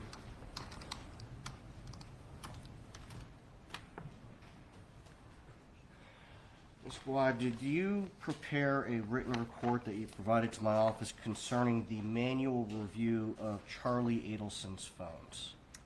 Or phone, with the frequency analysis for his contact with Donna Adelson? Using Donna's records? Yes. Yes. Okay. And using those records, you indicated that it reflected about 393. Would it be helpful to see your report for what your numbers were for unique call events from May 2nd to July 20th? For using Donna's records to deduplicate Yes. between that time period, I think it was 211 deduplicated. So 211 rather than 417? From the May 2nd through July 20th. Now, you indicated on cross that you did not locate a call between Annie Cunningham and Donna Adelson on July 18th of 2014, correct? I did not see one. Okay. Now, the records that are collected by call detail records, those are for communication events that are through the carrier. Correct? And so any communication event that took place through a third-party app would not be collected there. Correct. So for example, are you familiar with the apps WhatsApp and Viper? Yes. Okay. How did those show up on call detail records? So any applications, anything third party, really even FaceTime audio or FaceTime video is technically not, through the AT&T network. All of that activity would be a data transaction. So when you look at AT&T records for a data transaction, it's not going to show you individual items, for example, that you got an email and that was so many bytes sent on the network. It's just going to show you a time that the data session was open and how many bytes were received and how many bytes were sent from the handset to and from the network. So AT&T does show data transactions, but it's not going to show like a FaceTime audio or, an email. So in other words, when you are using FaceTime audio or FaceTime or one of these apps, it's not going to, the number that you dial is not going to show up on the call detail records. Correct. It's going to show up on the data session that AT&T records report? It would be lumped into the data session. You aren't going to see like what was being used for the data session. And these data sessions, do they typically have like a certain time period that they last? There, a lot of times on an AT&T record, you'll see a data session that can run up to about 60 minutes. You can have ones that run less than that, but AT&T data is kind of all over the board.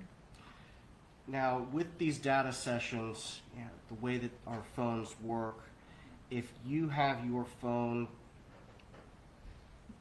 constantly having alerts pushed or emails pushed to your phone, those are going to show up how? Again, if it's like, you know, let's say you have your email and you have it set to like give me a notification every time I get an email, that means that your phone has to be communicating with Google servers, Gmail servers, right? So that it knows when you get an email. So that's going to be lumped into these data sessions. In the call detail records that you reviewed for Donna Adelson, specific as to July 18th of 2014, did those records reflect that Mrs. Adelson's phone was engaged in data sessions? On the 18th, it was. Was it consistent throughout the evening and night of July 18th, 2014, that Mrs. Adelson's device was engaged in data sessions? There were data sessions throughout the day, including the evening. So the entire time that she was driving with her husband on July 18th of 2014, her phone was connected to some tower engaged in a data session. So the records don't give you like minute by minute, second by second. So when I look at data transmissions, data records, I look at the time when that data transmission was initiated, because in order for a data transmission to be initiated, the phone would have to be on and connected to the network, right? Your phone, if it's, you know, in airplane mode or, you know, off, it's not going to be able to reach the network. So the time when that data begins, the phone would have had to be on. When I see these things like 60 minutes, do I know with 100% certainty based on these records that the phone was on for the entire 60 minutes? I can't say that, but I do know at least at the beginning that phone was on and connected to the network. And I did see data transmissions throughout the day and the evening where the connected time was, you know, kind of throughout the day. And so those data sessions, would those be consistent with Donna Adelson having a phone call with Annie Cunningham on either WhatsApp or Viper the night of July 18th of 2014? It could be. I can't say if it was or wasn't. Just a moment, Your Honor.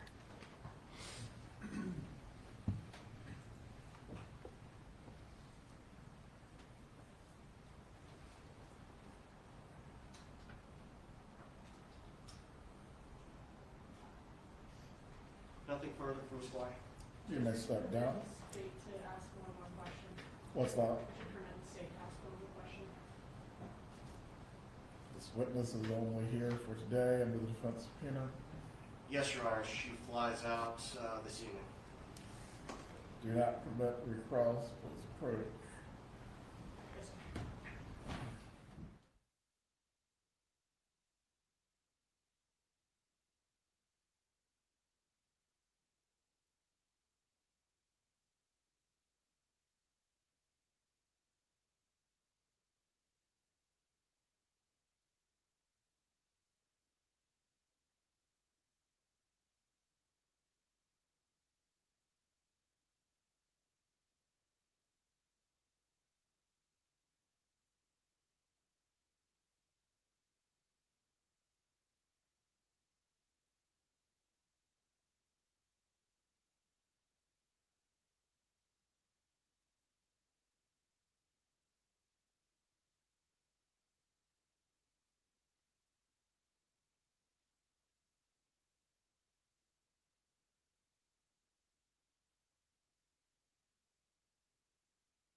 Based on the witness's limited availability, I will permit the recross on the one question. Ms. Dugan, you may ask. Defense asked, well, could there be a call to Annie Cunningham on WhatsApp or some app that you're not able to show? Was Donna Adelson the afternoon, evening, night of July 18th, 2014, was she using her phone to make voice calls and answer voice calls to and from people that night? Like, and when I say voice call, I mean like if I picked up my phone and called your phone, an ordinary voice call, was she using her phone in that manner with other people that night? Yes. Okay, thank you. The defense need to redirect on that one point. One question, and I'll keep it at one. Ms. Why?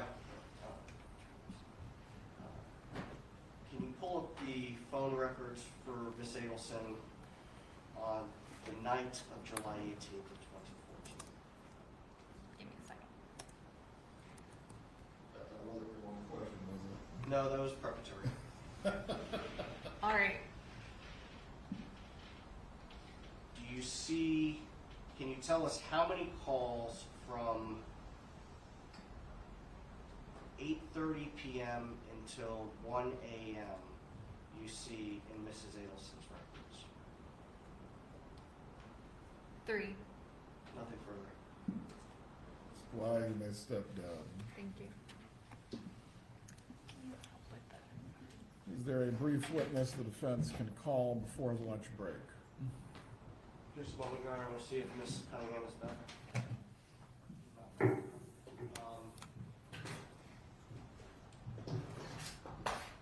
Without being able to predict how long the state's cross is going to be of our next two witnesses, I can't say with any degree of certainty how long it would take. We'll take our lunch break then at this point.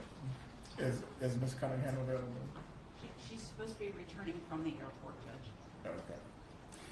Members of the jury, at this time, we will take our lunch break for today. Please do not discuss this case with each other or any other person. Do not seek out any additional information about this matter that has not been discussed in court as well. We will resume with our case at 12:45. Enjoy your lunch break.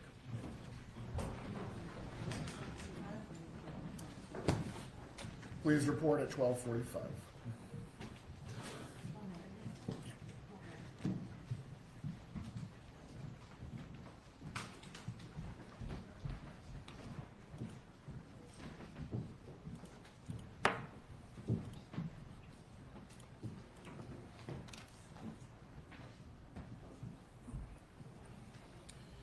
Everyone can be seated. Please report back by 12:40. We will await the jurors, and we will resume with the testimony and the defense's case in chief. Thank you, Your Honor.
Mr. Zellman, were you able to obtain Miss Cunningham, or was she able to return? She has returned. Okay.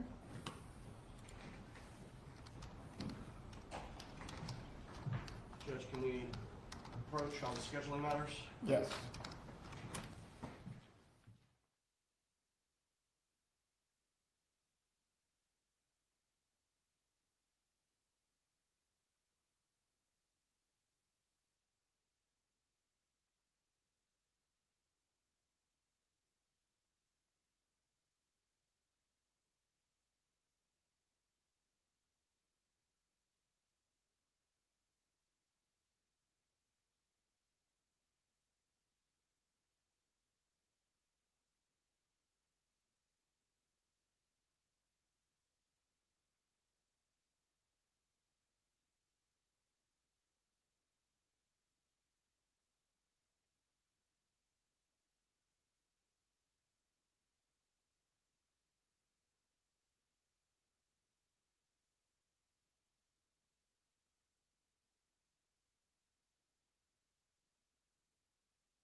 can bring in the jurors at this point.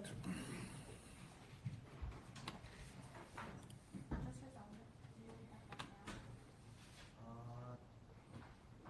until later this afternoon.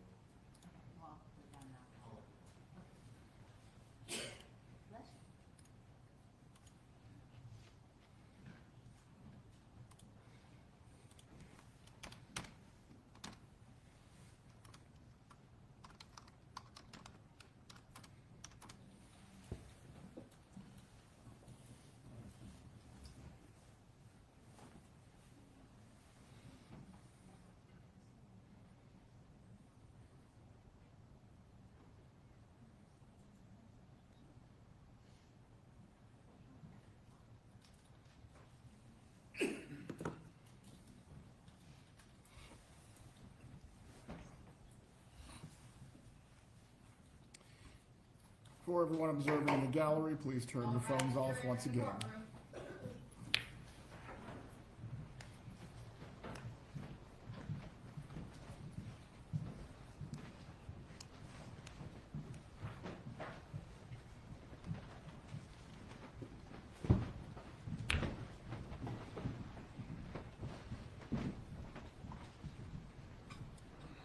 Please be seated. Members of the jury, I hope you had a restful break period. At this time, we are going to continue with the defense's case in chief. Defense, you may call your next witness. Recall Andy Cunningham.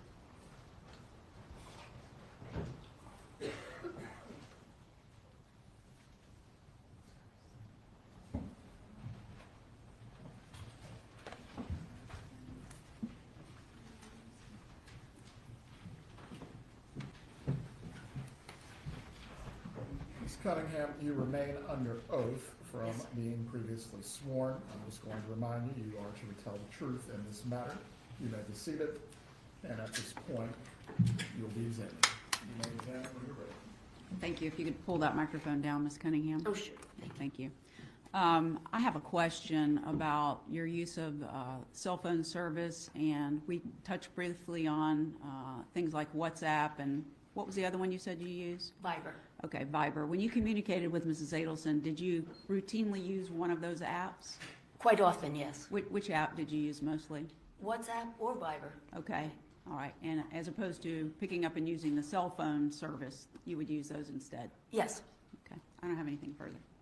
Cross-examination. So you had gone to the airport after your last testimony, right? That is correct. And returned to the courthouse? Yes.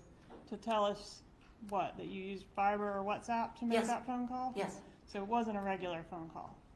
Correct. Okay, so you misspoke earlier, or it just wasn't clear? No, I said she called me. Okay, and she called you and made a regular phone call on June 23rd, the month before the murder, right? I don't recall many, she made many phone calls. And she called you on a regular line on July 20th, just 2 days after the murder. Do you recall that? If you say so. Okay, and July 21st, The objection? Yeah, the witness is not being shown the evidence that she's being confronted with. I believe she has not doesn't asked, ask you. or she has not asked to recall, or, let me clear this up. Ms. Cunningham, do you need to see the items that the state is referring to refresh your recollection? Do I? Would Yes, you like if to I see call, them? if I spoke with her, I spoke with her. Okay, so you have no reason to contest that you spoke with her via regular phone call, June 23rd, July 20th, and July 21st. If it's in the record, yes. But you're saying it was a WhatsApp or a Viber on the 18th? Yes, they were in the car and they often called on those apps in the car. Would it surprise you to learn that WhatsApp didn't offer voice calls until March of 2015? Then it was on Viber. Must have been Viber, huh? Nothing further. Redirect examination for the witness. You may step down, Ms. Cunningham. All right. We are certain she's good to leave at this point. Sure hope so, Judge. Have a safe travels. Thank you. Please call your next witness. Defense would call Richard Shagrin.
Good afternoon, sir. Please raise your right hand. Yes, sir, Do you swear or affirm the testimony you will give today will be the truth? I do. You may take your seat. Please Thank you. adjust the microphone as you need to. Thank you.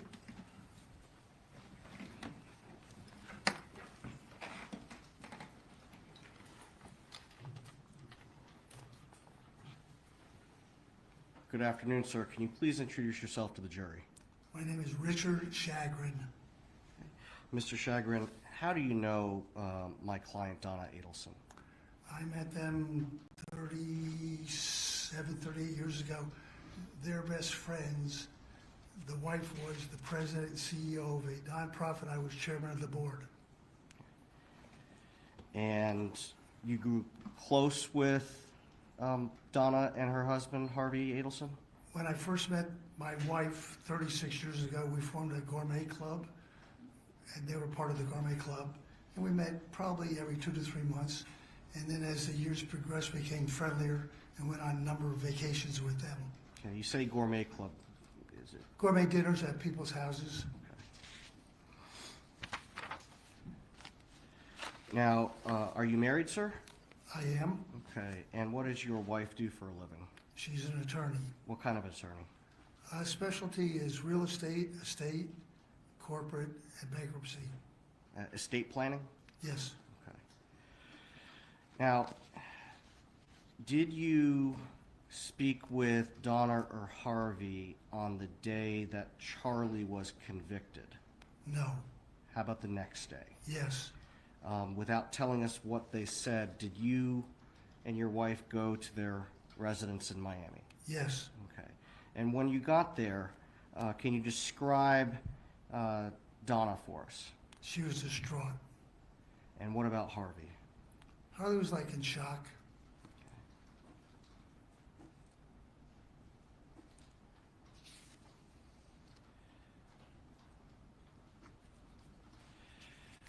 Now, prior to this, you indicated that you had traveled with my client and her husband. Did you travel extensively on your own? Well, we went on cruises, and then we did there was 13 of us, did I guess 2 weeks in Israel. Okay. Were you somewhat savvier than they when it comes to booking travel? Oh yeah, I've been to 75 countries around the world. Okay. And were you asked to assist them in any way on November 7th of 2023? Yes. And specifically, what were you asked to do? Initially, I helped Donna with the visa, and then when we were done applying for the visa, Donna took Susan to show her the dress that she bought for Lincoln's bar mitzvah, and then she asked Harvey to sit down with me and make plane reservations. Okay. When you sat down to assist with the reservations, what did you discover? The ironic thing was that the round trip was a fraction more than one way, and I suggested, since you don't know when you're coming back until sometime in January, book a one-way. And I remember commenting to Harvey, I said, I'd be willing to bet it's cheaper to fly from Vietnam to the United States than it is from the United States to Vietnam. Now, let's back up a little bit. Let's talk about the visa. Were there options that were given when selecting which visa to apply for? To my recollection, there was only 2 options, a 30-day or a 90-day. Do you know why the 90-day was selected? Well, I said they didn't know how long they were going to be gone. And do you remember if the visa that was applied for only allowed them to come into the country once, or did it allow them to come into the country multiple times? I'm not aware. Now, you indicated that they were coming back for their grandson's bar mitzvah? Yes. Okay.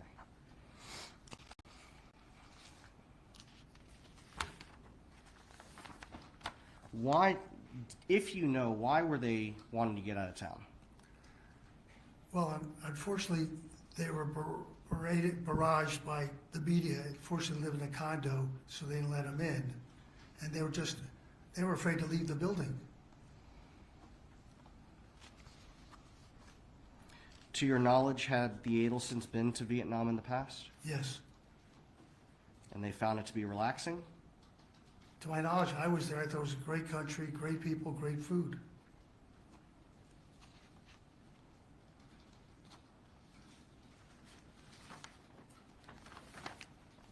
Now, although you are the one that suggested the one-way ticket, who booked the flight? Harvey.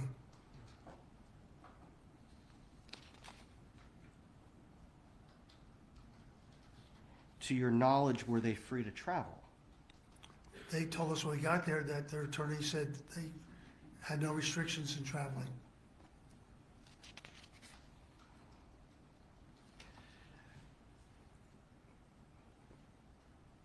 Can you describe the type of mother and grandmother that you observed Donna to be? Well, Donna was the ultimate Jewish mother, not unlike my wife, that was very involved in their children and grandchildren's lives. I think Donna maybe was a little more involved in her grandchildren because of the situation of grandsons losing their father, Wendy working, and also they lived close by, Donna and Harvey in South Beach. So, am I hearing you correctly? You would describe Donna as a typical Jewish grandmother More than typical, and a typical Jewish mother? yes.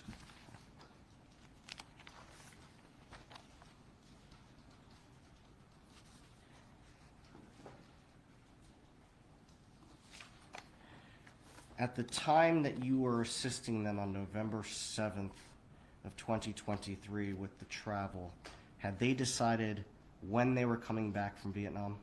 They were undecided, other than the fact that they were gonna, whether it was prior to the bar mitzvah or just before the bar mitzvah, they didn't know how long they were gonna be gone. But they were coming back for the bar mitzvah. Oh, definitely. They wouldn't miss it for the world. Just a moment, Your Honor.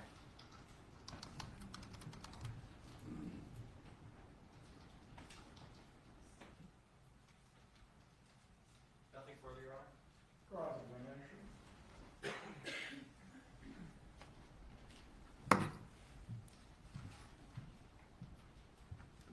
Sir, at the time that the travel was booked, the bar mitzvah was less than 90 days away, right? It was in January.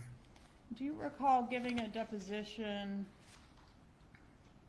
It was by Zoom, but I was present, August 29th, 2024. Vaguely, And in that deposition, weren't you asked, so did you make any of the decisions when to travel or how to travel, or were you just the conduit to the technology? And your answer was the conduit for the technology. yes. But today you're saying you're the one that suggested that they fly one way. Objection, Your Honor, proper impeachment. Overruled. Isn't that right? Well, to me, that's part of being the conduit, just suggesting. You were there because you were more computer savvy than Harvey or Donna, right? I was there that day. Yes, sir. To help with the computer is what you said in the deposition. Well, once we got there, I was there because my wife had done estate planning for them. Okay, but what you did in reference to the travel planning was help with the computer, Yes, because you were more computer savvy than these two. correct. Okay. But today you're saying you suggested the one-way flight, right? I just offered my suggestion. Okay. And you said that Donna Adelson is a typical Jewish grandmother. Does a typical Jewish grandmother suggest dressing her grandchildren up in Nazi uniforms? Not to my knowledge. No further questions. Direct examination. Thank you, Your Honor.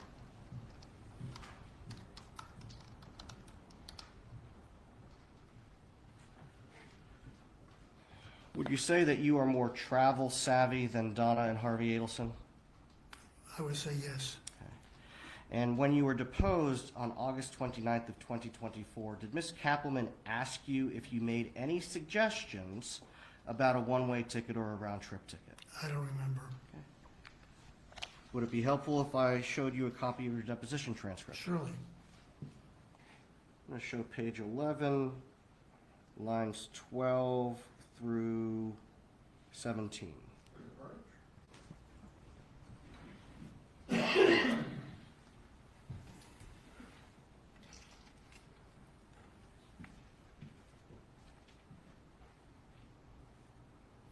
want me to read which one? If you could just read page 11, which is where you're on, lines 12 through 17.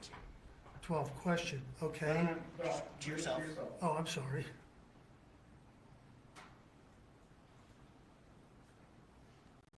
Okay. Did Ms. Kathleen ask if you made any decisions? No, Well, she asked if you made decisions, but you did not make decisions, did you? no, You made suggestions. yes.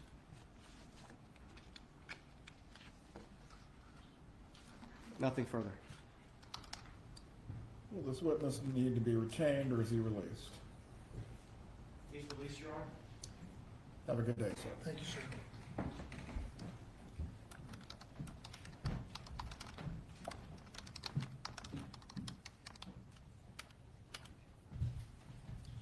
Please call your next witness. The defense would call Ronald.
Please raise your right hand.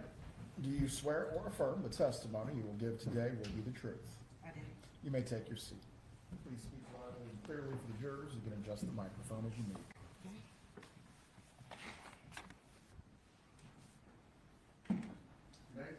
Thank you, Your Honor. Good afternoon. Can you please introduce yourself to the jury and spell your last name? Yes, my name is Tarana Khan. Last name is Khan. And Ms. Khan, how are you employed currently? I'm a mitigation specialist / paralegal for the Federal Defenders of the Middle District of Georgia. And what is that what do those job responsibilities entail? What I do is I go down 3 different, the male side and the maternal and paternal side of the families, and I investigate all of the issues. I don't do fact investigation, and I also do the mental evaluations not the evaluations, but I go back, doing all the records and get all the things together, present it to the courts, so we can try to get a lesser sentence for our clients. Okay. And that's with a habeas unit? Not right now, I'm just with the Middle District of of Georgia. But I was doing that with the habeas here in Tallahassee. Okay.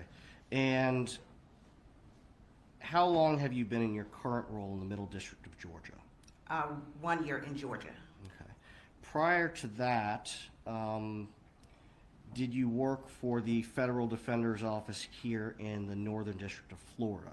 I did, the Capital Habeas Unit. And can you tell us what you did there, please? Yes, I did investigation, went to talk to clients, all their families. It was more of a fact investigation at that point.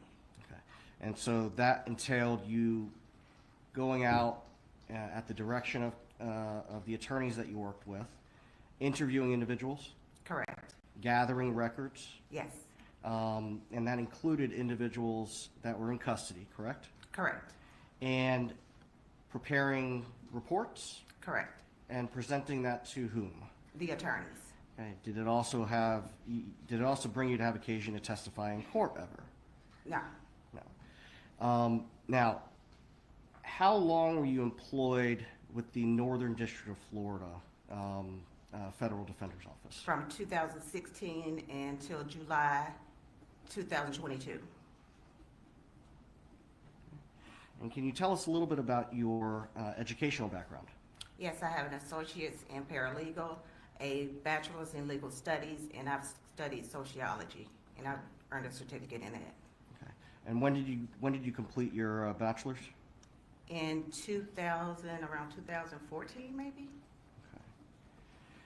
Now, in between working for the Federal Defender's Office in the Northern District of Florida and the Federal Defender's Office in the Middle District of Georgia, did you work as a licensed private investigator in Florida? After I left the Federal Defender's Office in Tallahassee, yes. Okay. And how long did you do that for? Since 2022, and I guess stopped. I just took the job in for the Federal Middle District of Georgia and left. Okay. And as a licensed private investigator, were you retained by my office to interview an individual by the name of Patricia Bird? Yes, And where was she located? in the Leon County Jail, Okay. How many times did you meet with Miss Bird? once. And that was at the Leon County Jail? Yes, And do you remember when that was? I want to say January. Can I look? If it'll help refresh your memory, Okay. sure.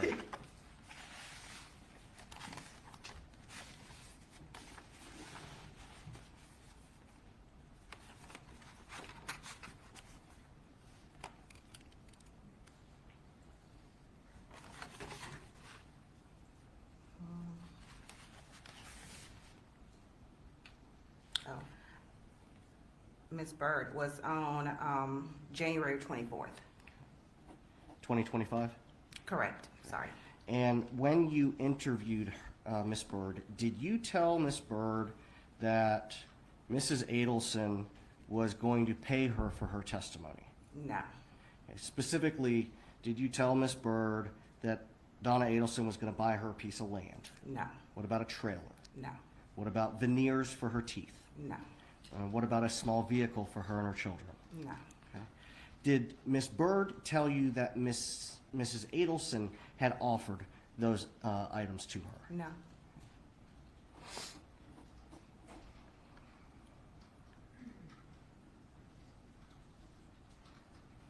Did Miss Bird tell you that Mrs. Adelson confessed to any portion of the crimes with which Mrs. Adelson is charged in this case? Did she tell you that? I'm sorry. Can you repeat that? Did for Miss me? Bird tell you that Mrs. Adelson confessed to her? No. Just a moment, Your Honor.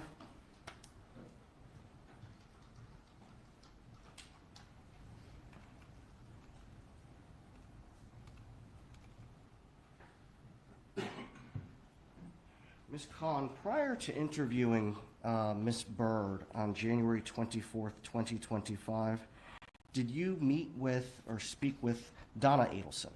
No. Have you ever met with or spoken with Donna Adelson? No.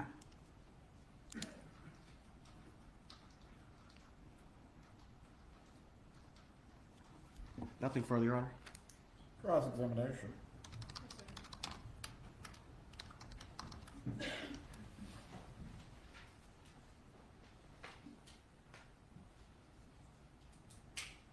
Why did you interview Miss Bird? I was given a list of names to interview. By defense counsel? Correct. Okay. And she was not a state witness at that time, right? I wouldn't know. Wouldn't know. Would it refresh your memory to see a copy of the state's amended discovery when we did list her as a witness? I didn't see that. I wouldn't have seen that. Okay, so that wouldn't help you to know when she was amended as a witness in the case? I wouldn't have known. No. Okay, so you were not asked to go there because she was a state's witness, I'll just put it No, that way? No. All right.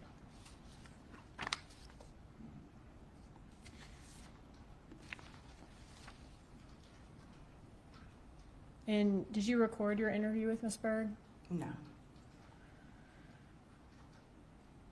The SAO investigators were able to record their interview with her. Why didn't you when you interviewed her? I wasn't asked to do that. Asked by who? The attorneys. So they didn't ask you to do it? They didn't ask me to record it, no. Okay. Could you have taken a recorder and recorded it though? Had I requested for the jail to permit me to take a recorder in there? The jail does allow that. I If don't you- know, I didn't if you ask. get, okay. If you get permission in your experience, is it typical for Correct, yes. jails to allow you to do that? Yes. Okay.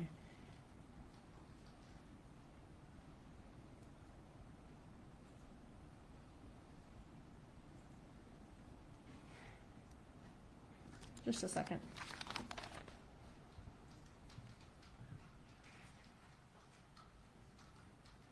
That's all I have, thank you.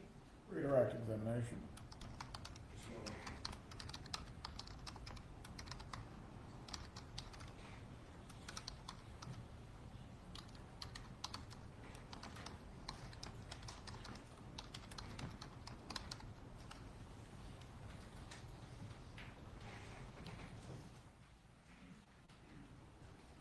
Ms. Collins, since you didn't ask for permission to take a recording device into the jail when you met with Ms. Bird, how did you take accurate notes? As I was speaking with them, I wrote everything down that they said, that they were saying to me. Okay. So I did pen and paper. Pen to paper. And had the state requested those through the discovery process, you would have been able to produce those. Correct. Nothing further. Will this witness need to be recalled or retained for any reason? We retain her, but she's free to go on about her business. You may step down, Ms. Khan. If you are recalled by the attorneys, they will let you know. Do not discuss your testimony with any other person. Please call your next witness. Eddie Barnes?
Hey y'all, can you hear me? Hi. Hold on.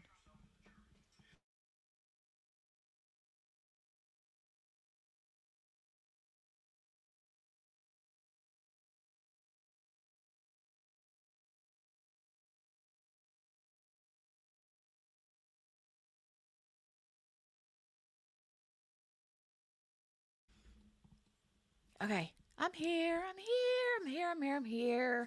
I'm here later than I expected to be, but I'm here. Hi. Hold on, let me double check my stuffs. Audio is good. Okay. I'm here. Hi. So I had to go back and I had to look on my laptop to see where it was at in the trial and then find it on my main computer so that you guys wouldn't have to miss anything. Because I had to switch from that one to this computer. Anyway, hi, I'm here. I have lots of catching up to do. There is a bug flying around. There's a gnat messing with me. Okay, so let's go. Sorry to interrupt.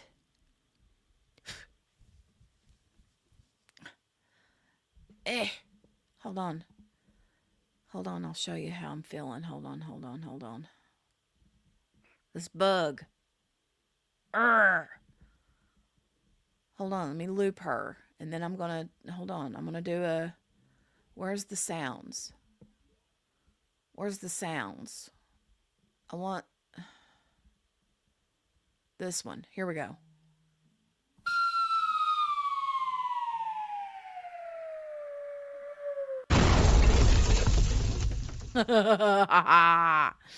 There we go.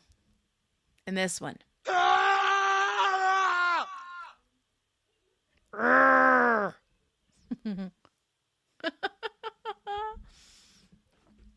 I did, didn't I? I reminded myself of her when I did that, so then I had to play her. Hold on, let me take her off the screen. There we go.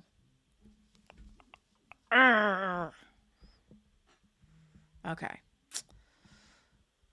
Okay. All right, here we go. I'm here, and I. Hi, everybody. Gail and Brenda and Morgana.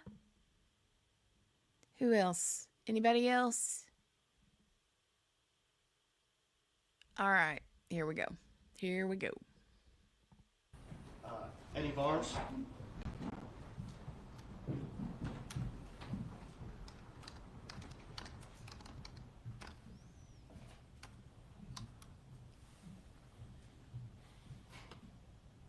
Mm-hmm.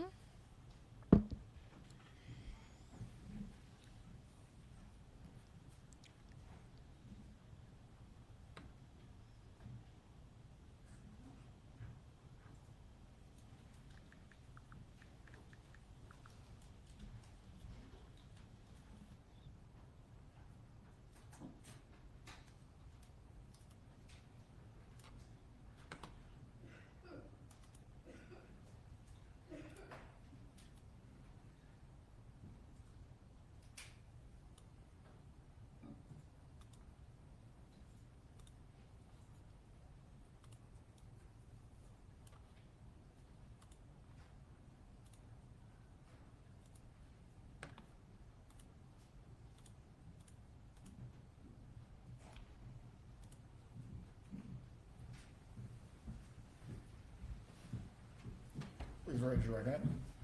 Do you swear or affirm the testimony you're about to give will be the truth? I do. You may take your seat. Thank you, sir. Please adjust the microphone as you need to. We'll do it. Okay. Thank you. Good afternoon, sir. Can you please introduce yourself to the jury? Yes, my name is Eddie Varnes, excuse me, E-D-D-I-E, last name V as in Victor, A-R-N-E-S. How are you employed, sir? I'm a private investigator. How long have you been a private investigator? I've been a private investigator on my own for 10 years. Prior to that, total 27 years. 27 years as a private investigator? Yes, 27 years as an investigator. The last, yes. I'll come right out of that.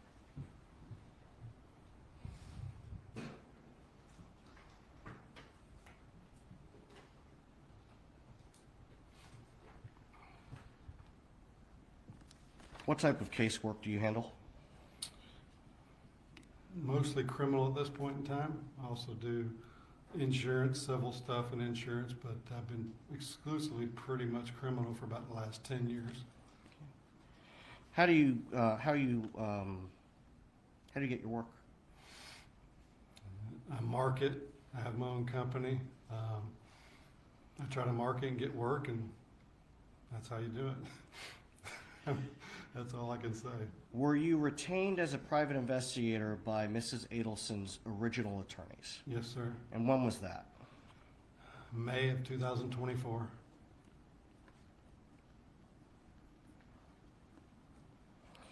Now, I want to specifically direct you to when you were asked to speak with an individual by the name of Patricia Bird. Yes, sir. Do you remember when that was? That was August 30th, 2024. Okay. And did you go to the jail to meet with her? Yes, sir. I received a call from prior defense counsel saying there may be a person that has information on the case. He gave me the name, so at that point I had traveled to Leon County Jail, got there about 11 o'clock, and then was able to meet with Miss Bird. Okay. Now, there are different kinds of visits that you can do at the jail. How did you meet with her? I met with her in an attorney booth. Okay, so you don't need to schedule an appointment for that? No, sir. Okay, just normal business hours? Yes, sir. And tell us, without telling us what was said, how did the conversation go? Basically, I met her and I introduced myself and explained to her who I was. And I said, you understand you might have some information on the case? And she said yes. And she might have some information on Donna Adelson's case? Yes, sir. Okay. What did she have information about? She told me she had some information about what Katie McBanawa had stated to her back in 2021 when they were incarcerated together.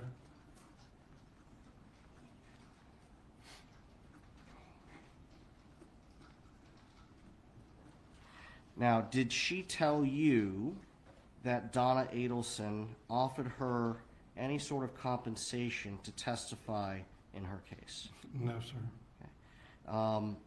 Specifically, did Miss Bird tell you that Donna Adelson offered to buy her a piece of land? No, sir. Did Miss Bird tell you that Donna Adelson offered to buy her a trailer for that piece of land? No, sir. Did Miss Bird tell you Miss Adelson offered to buy her a vehicle? No, sir. What about veneers for her teeth? No, sir. So she didn't tell you any of those things that she is saying Donna Adelson offered? Absolutely not. Did she tell you that Donna Adelson confessed to her? Absolutely not. Did you record your interview with Miss Bird? I was instructed by prior defense counsel to not record the interview. That wasn't unusual because we spoke to I spoke to several prior inmates throughout those 2 or 3 months. So to answer your question, no, sir, I did not record the interview. Now, did Miss Bird talk extensively about Miss McBanawa? Yes, she did. Did she say that Donna Adelson told her to say those things? No, absolutely not. Did Miss Bird know who Donna Adelson was prior to meeting Miss Adelson? No, she did not. Had she heard the name Donna Adelson? No, she didn't. She actually told me when she met her When in the jail, like she never heard of Donna's name. She met her like maybe 4 weeks earlier inside the jail at that point in time. Now, when Miss Bird is telling you about Miss McBanawa, did you caution her in any way about her cooperating on Donna's behalf? Yes, sir, I did. She told me what she told me, and then I said, Miss Bird, the state's going to, if you're a potential witness in this case, you're going to be put on the stand. They're going to say you were given something to say this. Our client told you to say this. And she said, absolutely not. They can say that all they want. That's the truth. Did Miss Bird tell you that Donna told her to say anything other than what was true? No.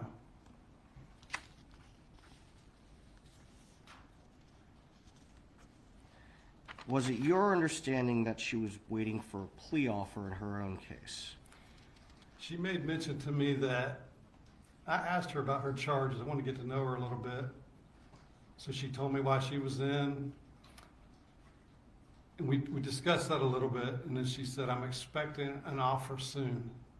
That was what she said, expecting an offer soon? I'm expecting an offer from the state soon. And that was just over a year ago?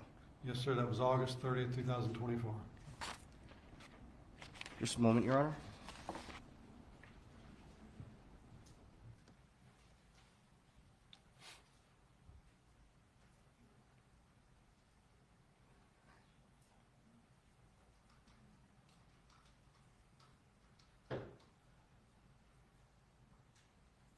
Nothing further at this time. Cross-examination. Should we grab one?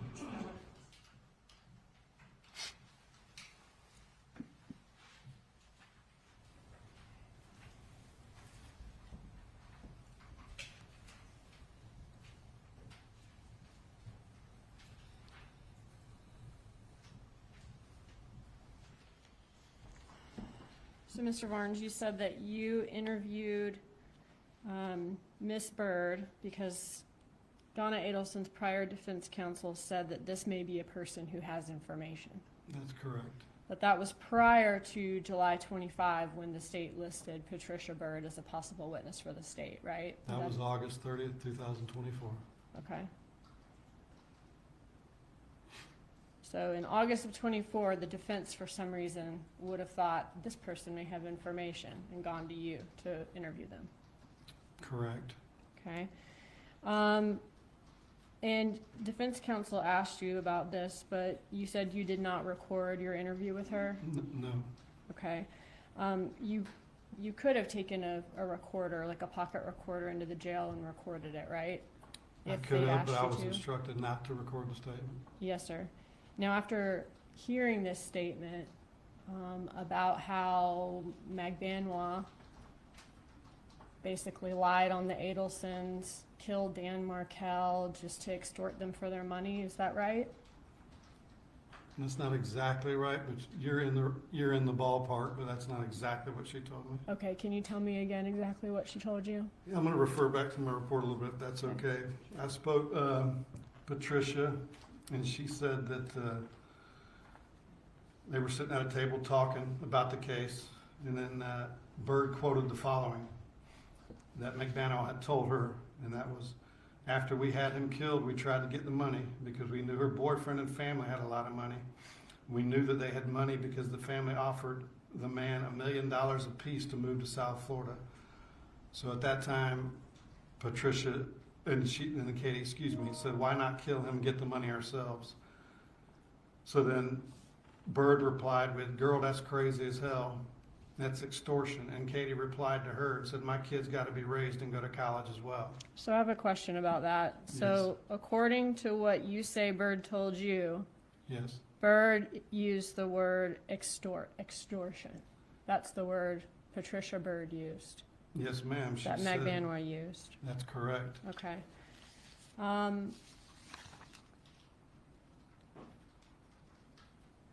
Now, when you heard this story, that would be very helpful, right, to Donna Adelson's case.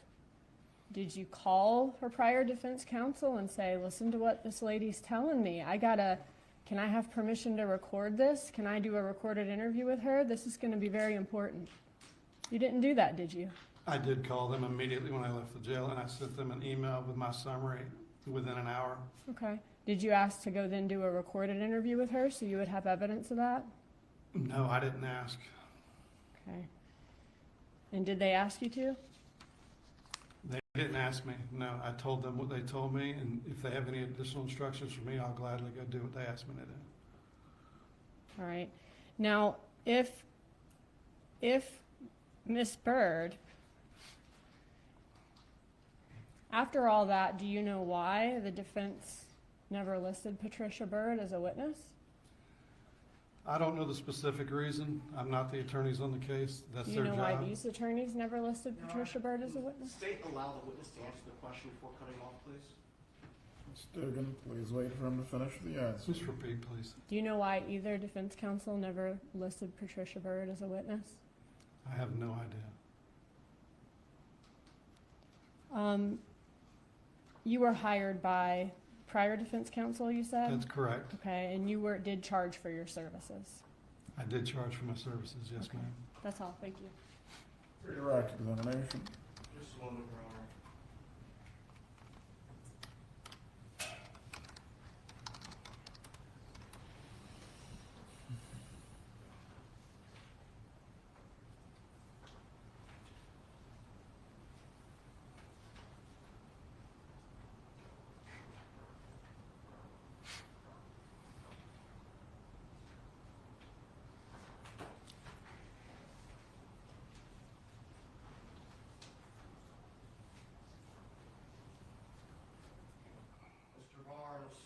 sir.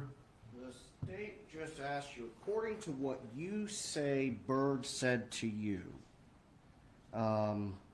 isn't that in fact what Miss Bird said to you, not just what you claim? No, that's exactly what she said to me. Okay.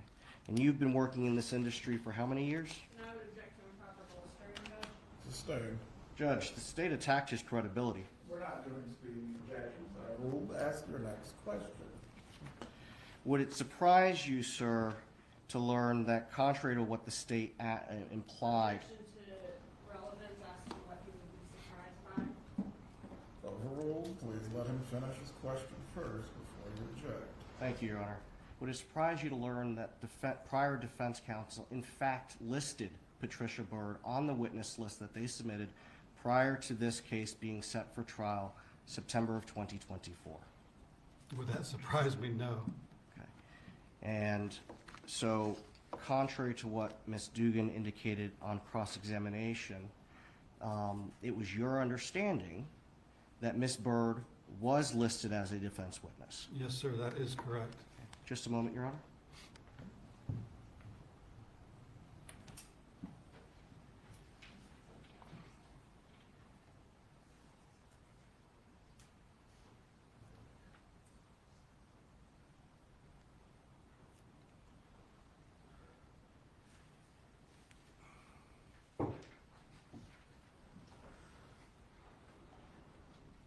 Nothing further, Your Honor? Will this witness be recalled by either party? He'll be retained, but he's free to go about his business. Mr. Barnes, do not discuss your testimony with any other person. You may step down. Sir, thank you. Please call your next witness.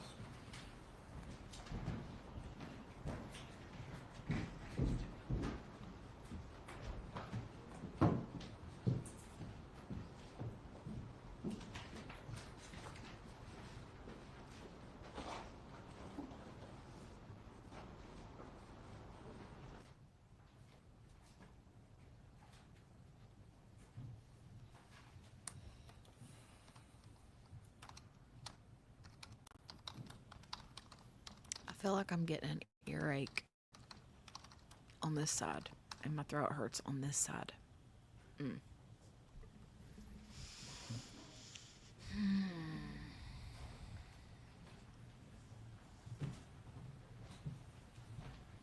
Please raise your right hand. Do you swear or affirm the testimony you're about to give will be the truth? I do. You may take your seat. The attorneys can approach briefly for one moment.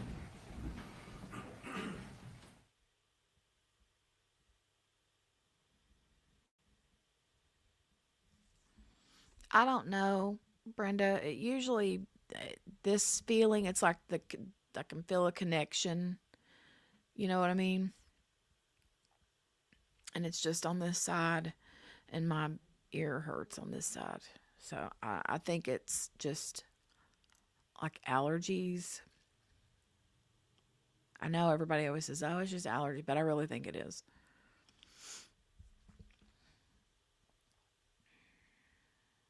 Yeah. That guy has a very colorful tie on. Who is he?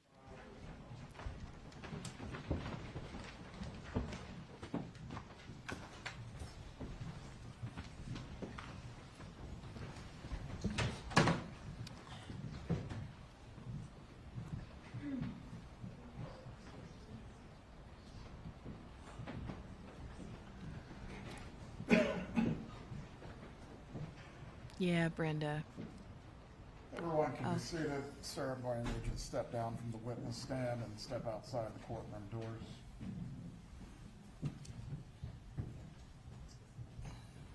Charlie's bestie or Harvey's bestie?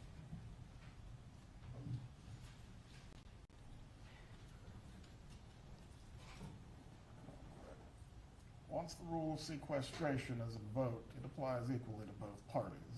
How long was he sitting in the back of the courtroom watching the defense case? I was not aware he was here, Your Honor.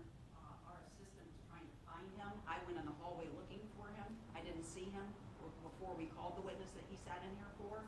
She sent him a text message asking him where he was because we were concerned he was not here, and that was about 1:30. I believe on speaking to my assistant, that he was present during all or part of Ms. Khan's testimony, which is completely unrelated to his very limited scope in this case. State, do you wish to be heard? Yes, sir. Ruh-roh. What's that?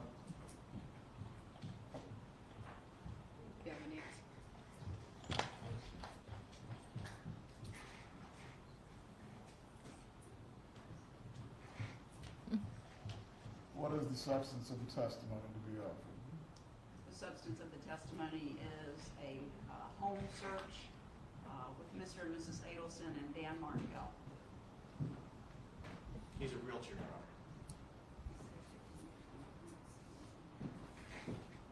The bailiff has informed me that he was present for 15 to 20 minutes. I'm not entirely sure how this testimony would relate to other matters that we've gone over. I need a moment to determine if the witness should be permitted to testify. We'll take a brief break. 10 minutes.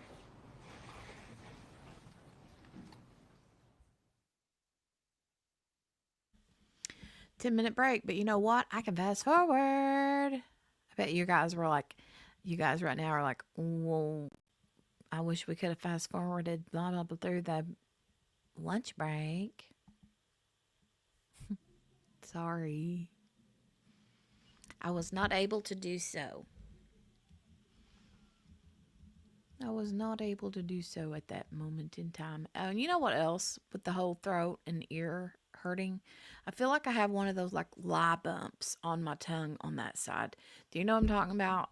You know, when your mom or dad used to be like, they call those like little bumps that hurt on your tongue a lie bump. That's what it feels like on that side of my throat, on my tongue on that side, same side. Ah, hurts.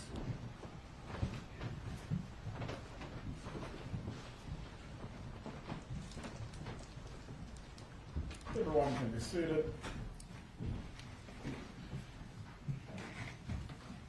You may examine Mr. Kelly when you're ready.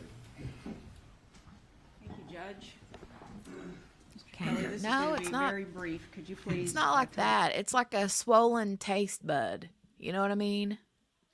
It's like one of your like you bit your tongue or something, and like one of your taste buds is like inflamed.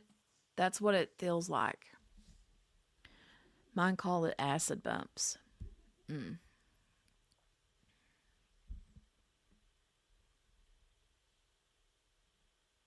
Usually you get them like on the tip of your tongue or on the side, you know, of your tongue. Jury your name and then spell your last name for the court reporter, please. Yes, Tim Kelly, T-I-O, last name Kelly. All right. And what is your occupation, sir? I'm a realtor. And is that what your occupation was back in 2011? Yes, Did you have the pleasure of knowing a young man named Dan Markel? I did. At some point in November of 2011, were you contacted by Mr. Markel about seeing some homes? Yeah, I'm not positive on the date, but if that's the date, yes, he did contact me about some homes. Would it refresh your memory if you were able to look at the email communications? Yeah, I can't remember. Yeah, yeah, that's fine. May I approach, Your Honor?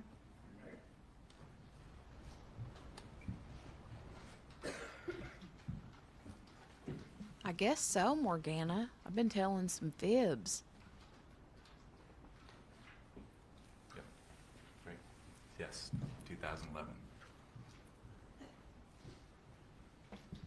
Is that November 2011? Yes. All right.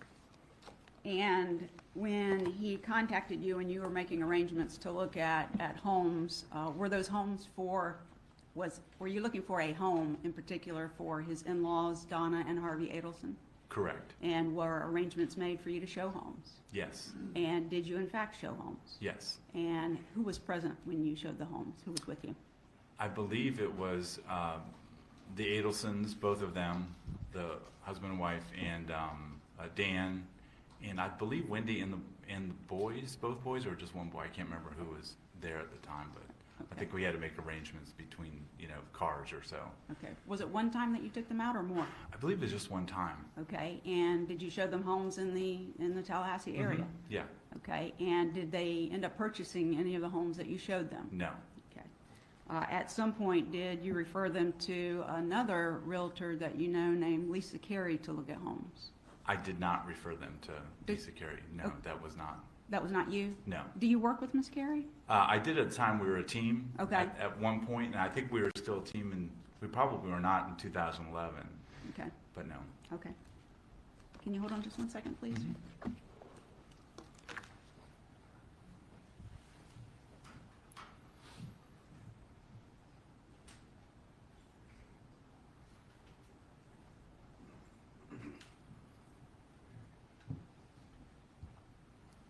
Just briefly, when you came to the courthouse today, did you come and sit inside the courtroom? I did.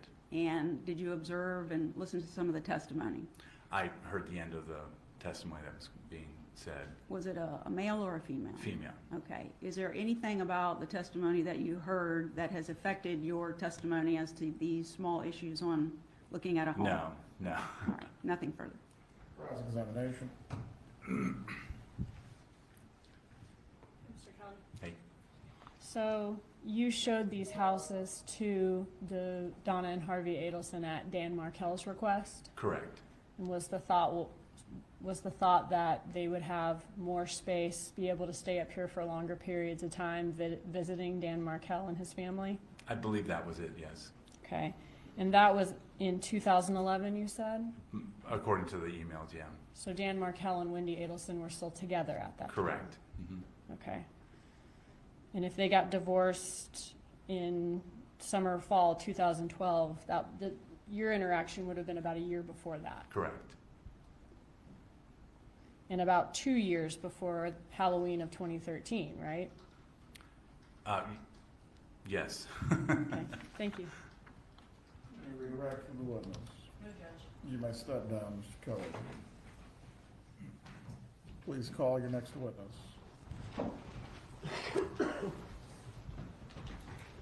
Defense will call Detective Oh gosh, right, Gail? True story. True story, Gail. That was crazy pants.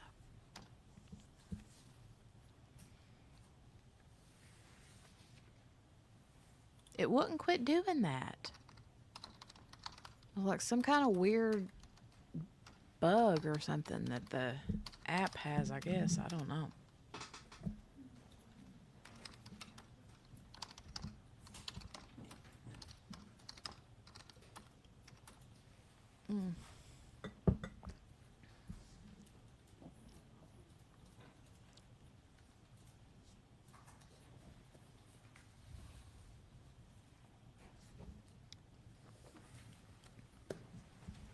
Well, this dude in the suit looks like he Turner, means please raise your business. hand, sir.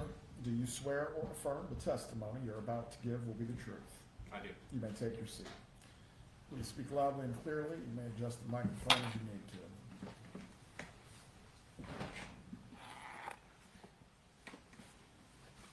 Oh, Gail, they split it up. They split the shipping into for each auction. I think the first auction you normally pay like Afternoon. $4 and something. Yes, my name is Josh. And then after that, it's usually like 78 cents. And then after that one, after the second or third one, it's free shipping.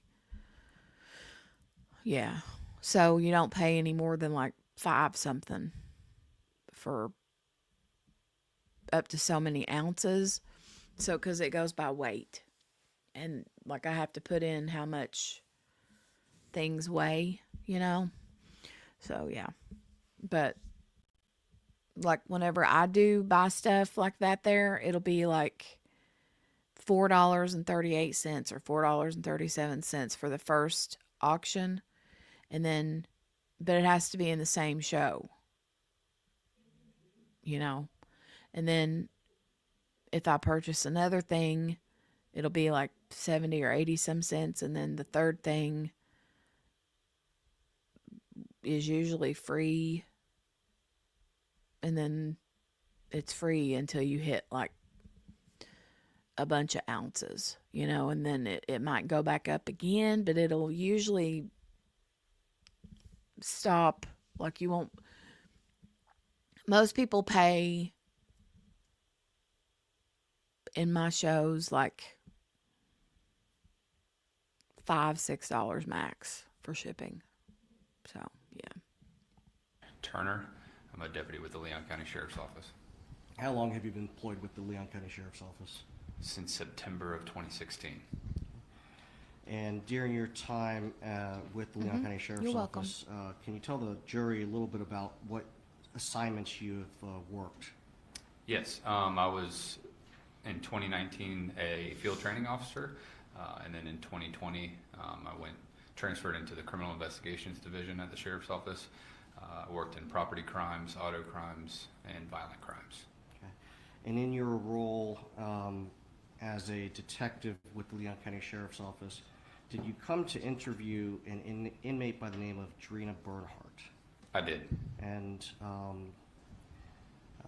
did you meet with her on December 18th of 2024? I did. Okay. And subsequent to that, did you notify the state attorney's office that Ms. Bernhardt had information concerning Donna Adelson? I did. And did you then attend a recorded interview with Ms. Bernhardt at the state attorney's office? Yes. During that interview, did she indicate what, if any, steps, and by she I'm referring to Ms. Bernhardt, took in when she was speaking with Ms. Adelson in the pod at the Leon County Detention Center? She said that she was speaking to Ms. Adelson throughout the day, and sitting in front of a camera at the detention facility. She specifically stated that she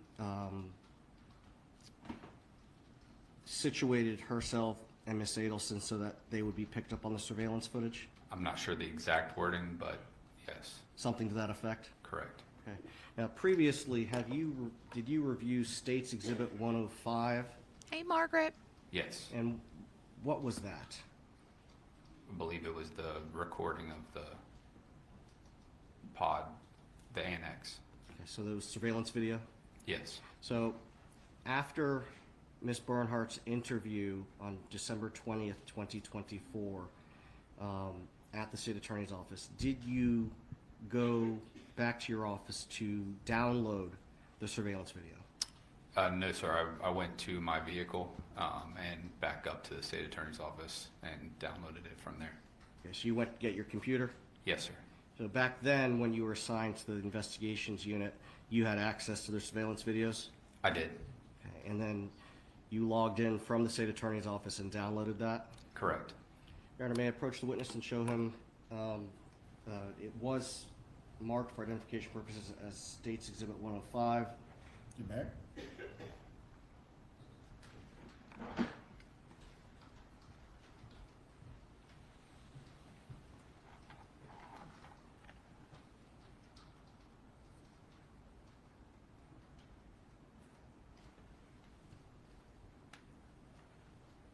Do you recognize State's Exhibit 105?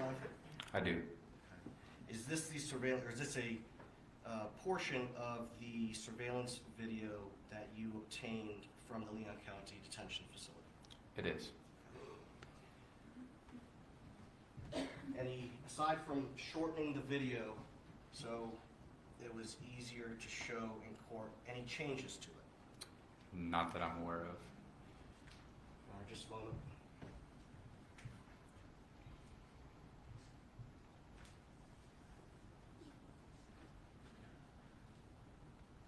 And at this point in time, I would move into evidence as Defense Exhibit 70, the surveillance video. Any objection? My only objection is rule completeness, Judge. I'm not sure how much shortening occurred, but I would ask for all of States 105 to be admitted. And I can say, Your Honor, that the video that was provided to us as States 105 is exactly what I've copied onto this thumb drive. The item is admitted. It is to be published in its entirety. Thank you, Your Honor.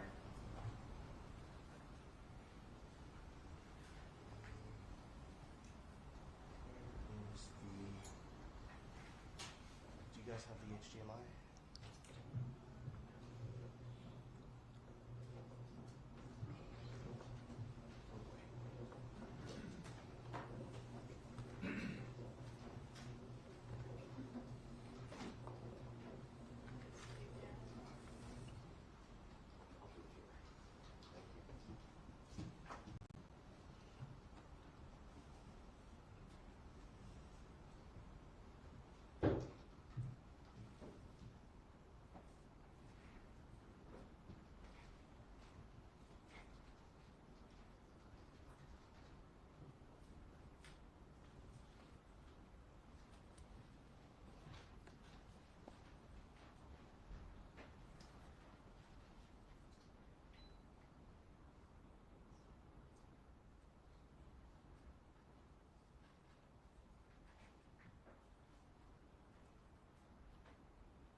Y'all, kiddo was sick over the weekend. Oh my God.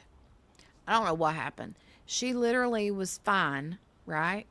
And then she had a bit of a cough. Oh, hold on.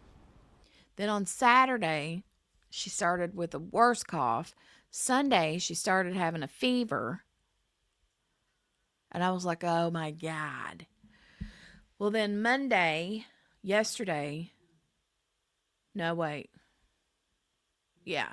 Monday, she didn't have a fever since Sunday. God, this gnat or bug or mosquito, whatever it is back and it's killing me. She didn't have a fever from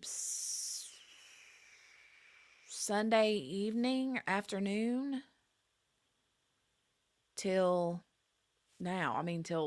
She didn't have a fever all day yesterday. So I sent her back to school today. So I'm not crossing fingers. Well, I'll cross fingers, but I don't think that'll do me any good. But I'm going to pray that she's good to go. So, I don't think so, Gail. I don't think that's what this is, because she didn't complain with her ear or throat hurting. But she did run a fever. I mean, it was like 101, almost 102 temperature. So, I don't know. I don't feel bad. It's just this hurts. But I do this like every spring and every fall. You know, I really think it's just allergy related, but it does get on my nerves. Yeah. She better knock it off. I'll tell you that much. She better knock it off. All right, let's get back to this jail camera. Judge, so that I could use the computer. Is it okay if I stand over here rather than at the lectern? That's fine. Where's Donna? I don't see her.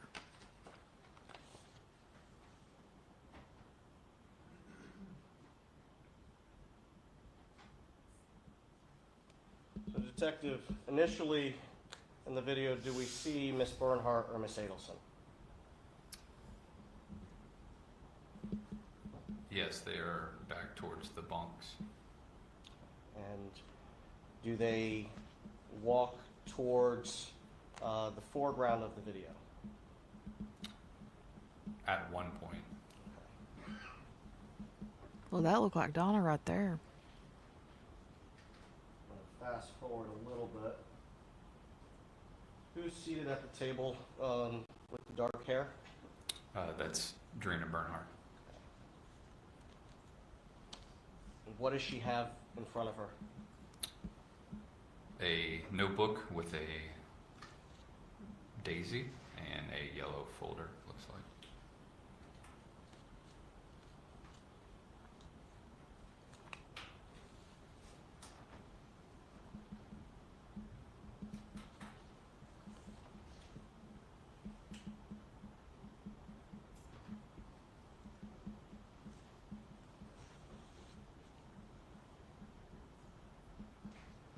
video appear to show Miss Bernhardt putting a chair at the table towards the right? It does. Who's walking up now? Miss Adelson.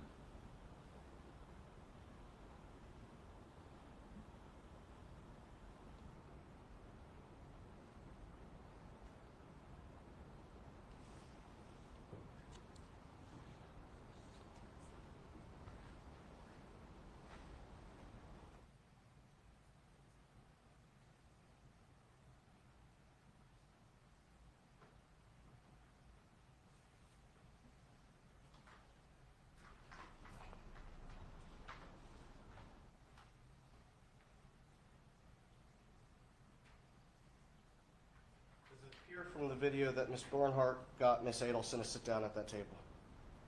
It does.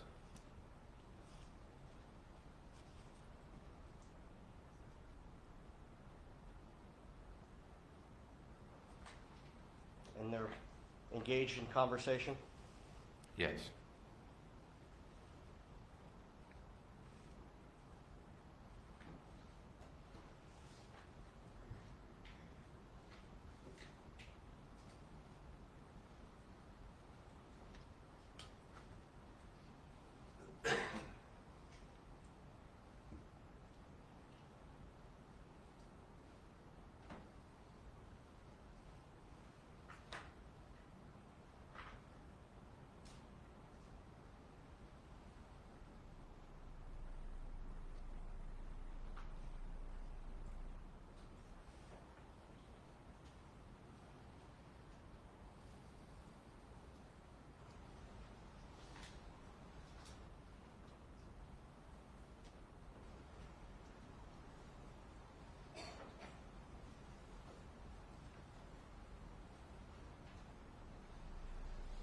Without stating the obvious, there's no audio on this video, correct? Correct.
Detective. At this point, we're over 8 minutes into the video. Neither one of them have started writing, have they? No.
Can you explain to the jury what Miss Bernhardt just did? It appears she took a piece of paper out of her notebook and is showing Miss Adelson something on that page. Appears that something is already written on that page. Potentially, I can't tell.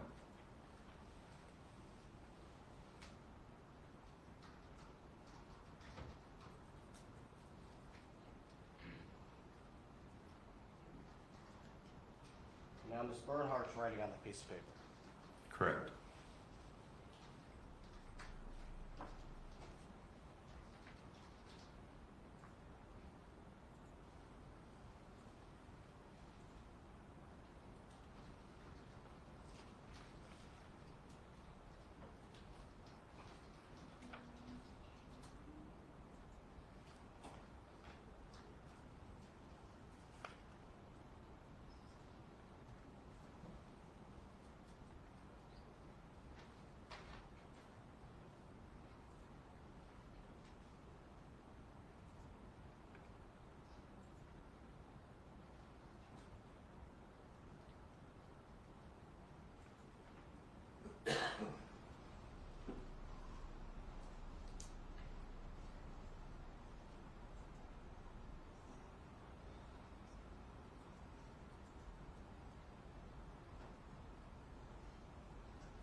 What in the world, Brenda?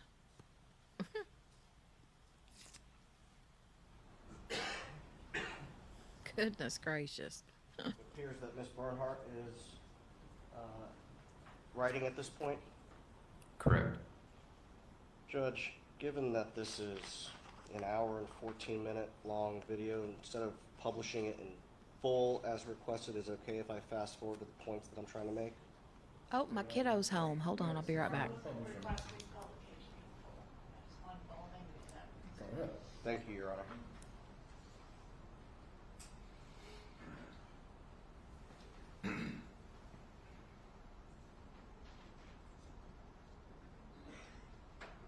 The 1326, who's writing? Miss Bernhardt.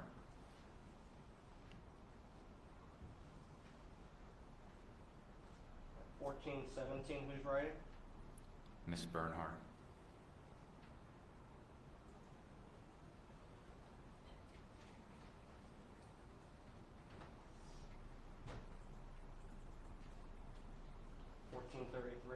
She's still writing? Yes. 1446. My client takes the paper and starts writing, correct? Correct.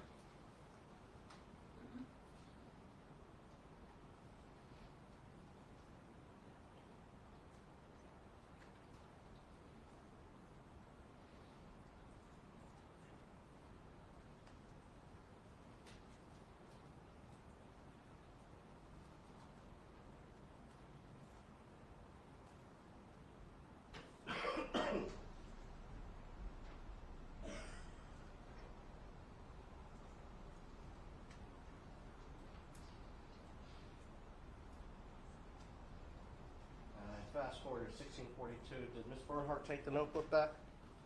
She did.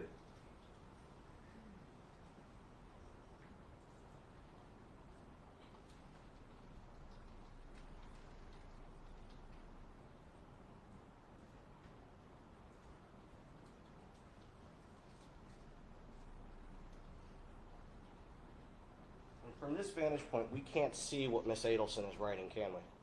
Correct.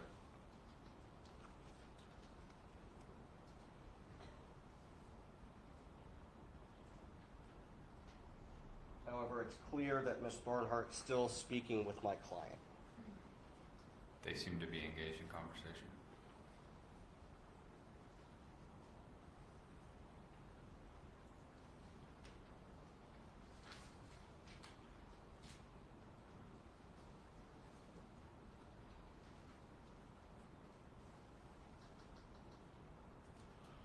Uh, 2250. What do we see Miss Bernhardt doing now? She placed 2 notebooks on the table.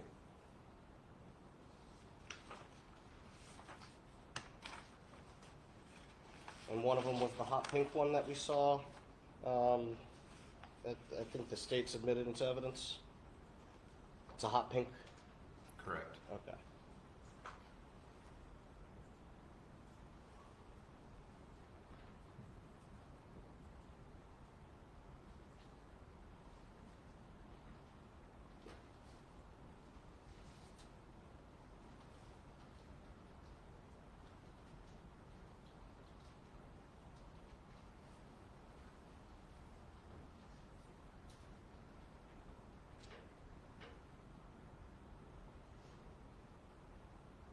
$41.24. What do we see now?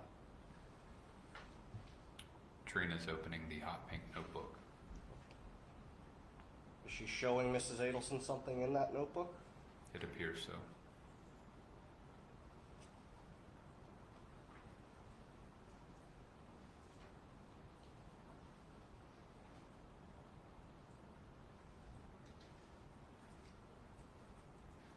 Fast forward to 4404. Are they both writing? Yes.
4822, Mrs. Adelson handed Drina something.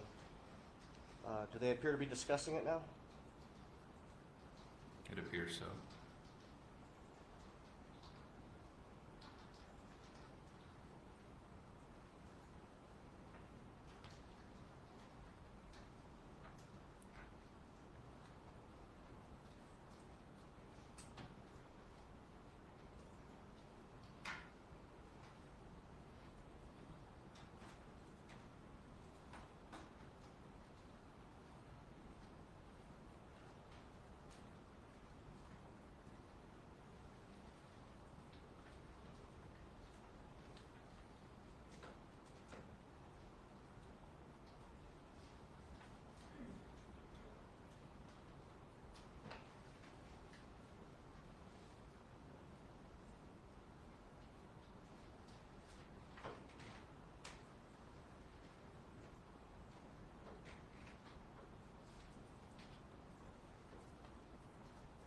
Fast forwarded a little bit to 51 minutes. Appeared that Miss Adelson had gotten up and is now sitting back down. That's correct.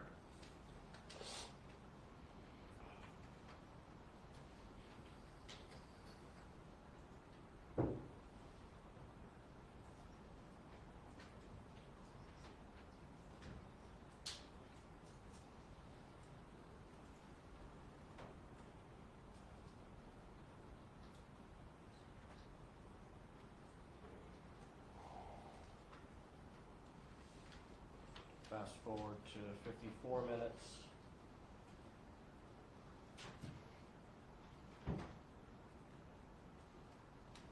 It still appear that they're both looking through the pages and discussing them. It does.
Now we're at 55:35. They're still both discussing some topic, correct?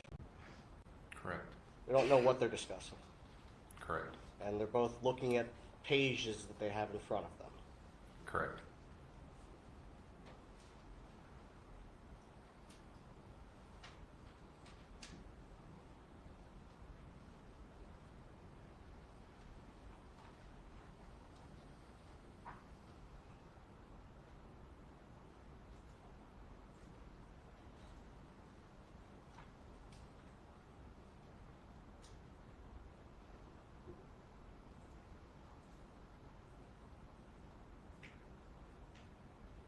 We're at 59:34. Appears they're both still writing. Correct. And as with previously, can we tell what they're writing? No. Can we determine what they're discussing? No.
Now we're at 1 minute, or 1 hour, 1 minute and 22 seconds. Can you tell the jury what's going on here?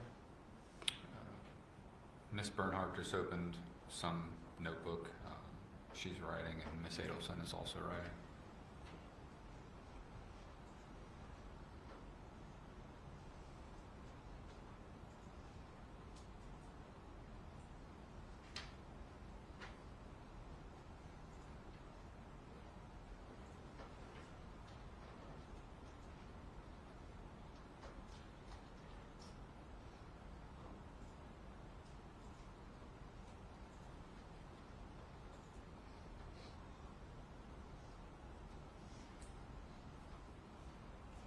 Detective, from your previous review of this surveillance video, does the same behavior continue where they're both writing and discussing things between now and the end of the video? I believe so, yes.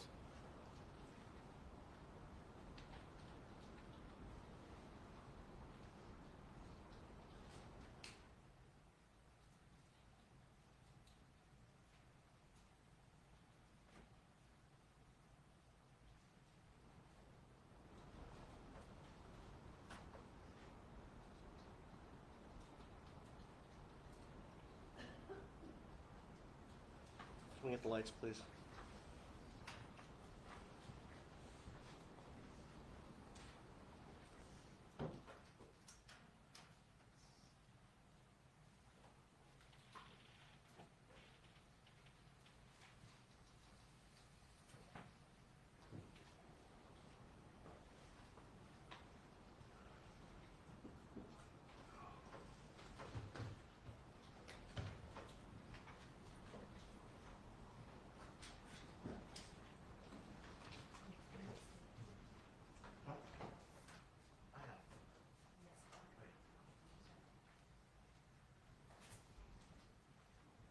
Detective, do you recall the date that video was collected?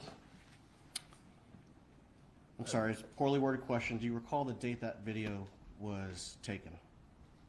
I believe it was December 19th. So the day before Ms. Adelson met with the state attorney's office. I'm sorry, Ms. Bernhardt. Thank you. Correct. Just a moment, Your Honor.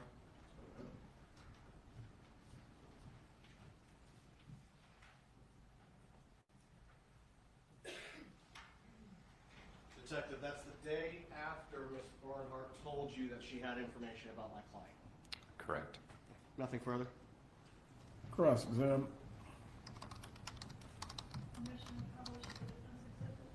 You may.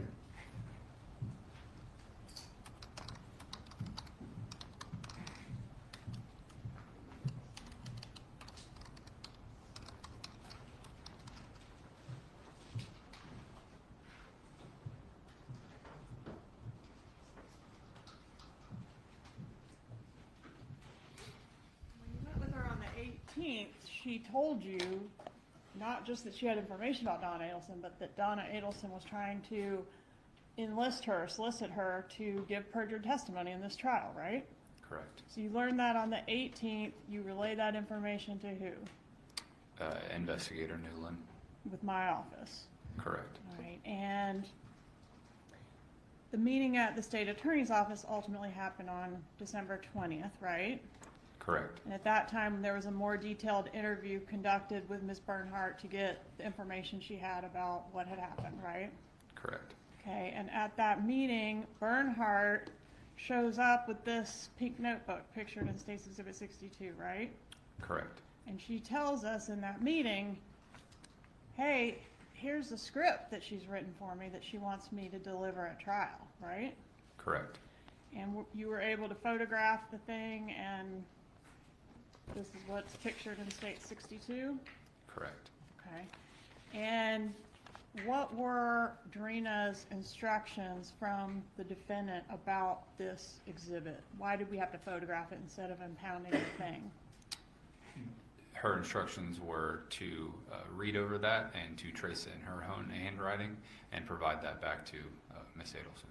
Okay, so she's supposed to copy what's here and give this back to Ms. Adelson. Correct. So Ms. Adelson was going to be expecting to get this thing back. We had to send it back with her, right? Correct. Okay.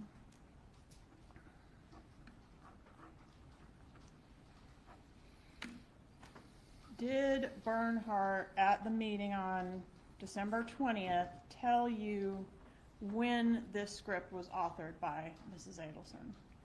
She was speaking to Investigator Newland. I don't recall. Based on what she told Investigator Newland, did you go and review that video and find the video that we just watched? Correct. All right, and so the video is from December 19th, right? Correct. So I mean, you didn't look through multiple days of videos. You knew to go to December 19th, right? Correct. So Bernhardt obviously said, she wrote this yesterday. Correct. I'm supposed to copy it and give it back to her. Yeah? Yes. Okay. And so when you went and found the video, did the video appear to corroborate what Bernhardt had told law enforcement that day? It did. And when Bernhardt originally reported this to you on the 18th, you said you let Investigator Newland know. Did you let Bernhardt know, hey, you're going to be interviewed on the 20th? No. Did Bernhardt have any way of knowing that we were going to have a meeting on the 20th? Not to my knowledge. In fact, didn't we consider waiting until after Christmas to meet with her? Do you Correct. remember that? I was home with a bad injury, bad back. Yes. The kids were out of school. It was Christmas time. We talked about doing it after Christmas, right? Correct. So wasn't it just dumb luck that we happened to bring her over on the day that she was in possession of this thing in defendant's handwriting? Yes.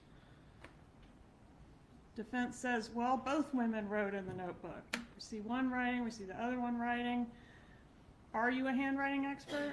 No, ma'am. Would you defer to the expertise of a handwriting expert in determining who wrote this particular thing? Yes. I want to publish that video, if you would, at 5214.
Watch the part where Ms. Bernhardt here does take this pink notebook out and give it to Donna Adelson, right? Correct. And it is Bernhardt's notebook, right?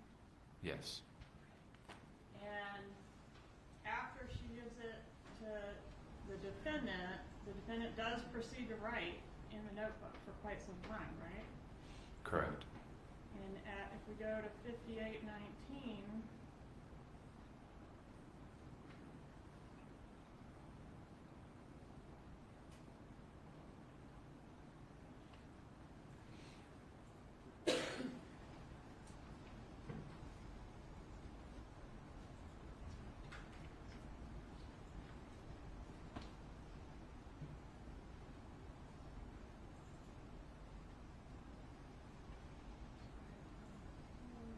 so we see Mrs. Adelson get up and walk away, and then she later returns, right? Yes. Okay, and if we go to 104.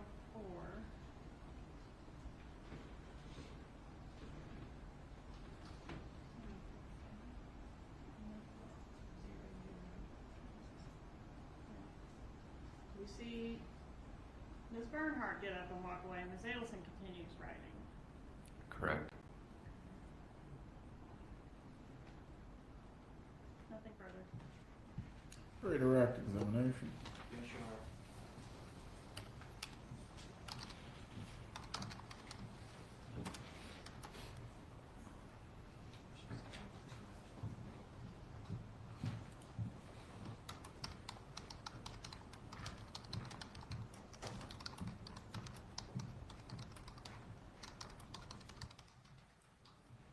Detective, we know that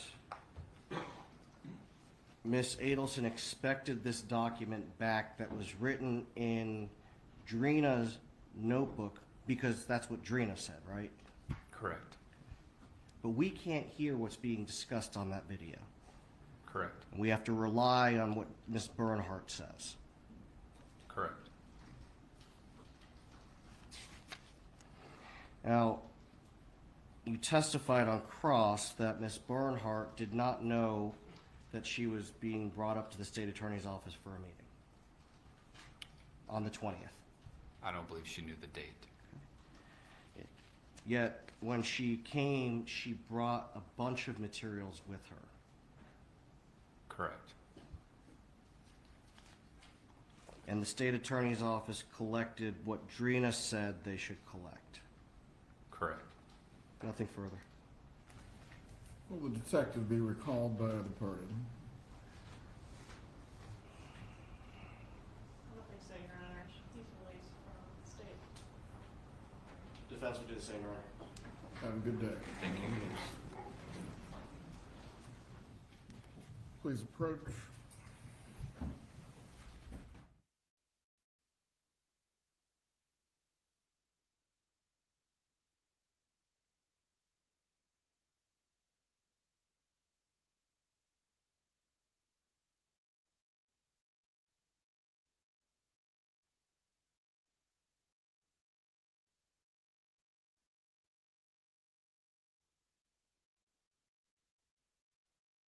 This case, once again, I'm going to remind you not to speak with each other or any other person.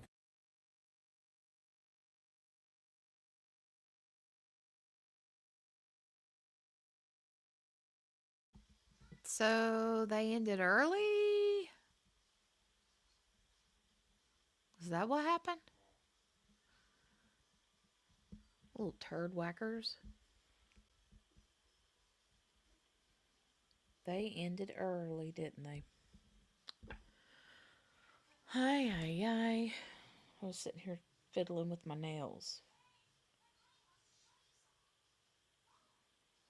Fiddling with my nails. Yeah, looks like they ended early. Hold on, let me go back. Indictment required that the state present evidence Hold that on. Mrs. Let me go to the, oops.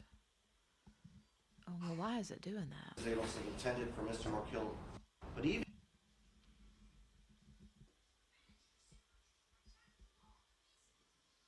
Yeah, they ended. See what he says when they come back from this sidebar.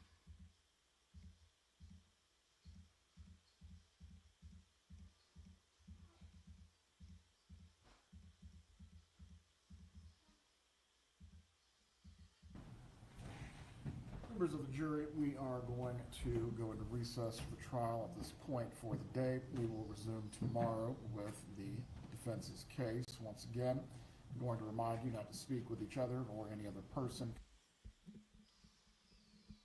Yep, that was it. They ended. They ended. All right.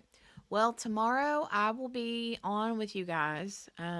I don't have another show tomorrow, so I will be on with you guys in the morning. In the morning.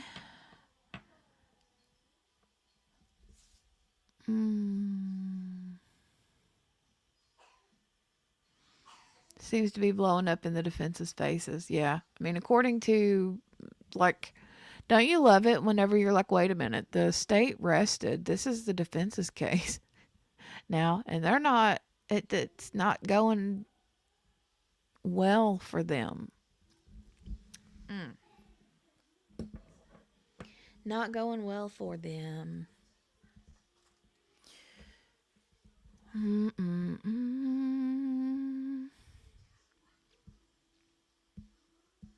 Oh, well. Well, you guys, I'm going to jump. It's 3:30. The kiddo just got home a little bit ago. She seems to be feeling okay. I need to go through her folder and her papers because she's got homework. And I want to get that done while I'm still half alert.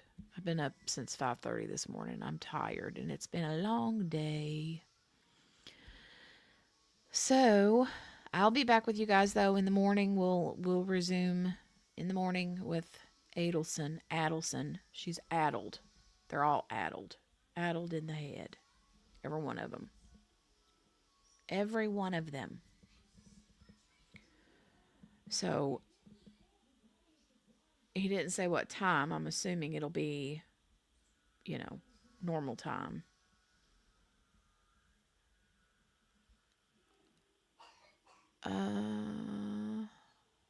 It was abrupt, right, Brenda? I know. I was like, They didn't even, they cut the judge off and everything. He didn't even get his whole sentence out. Goodness gracious. All right. I'll see you guys back in the morning. Have a fantastic Tuesday night. I keep feeling like it's Monday. It feels like Monday, right? So, I'll go ahead and let you guys go. And I'll see you tomorrow. Y'all have a good night. Love you. Bye.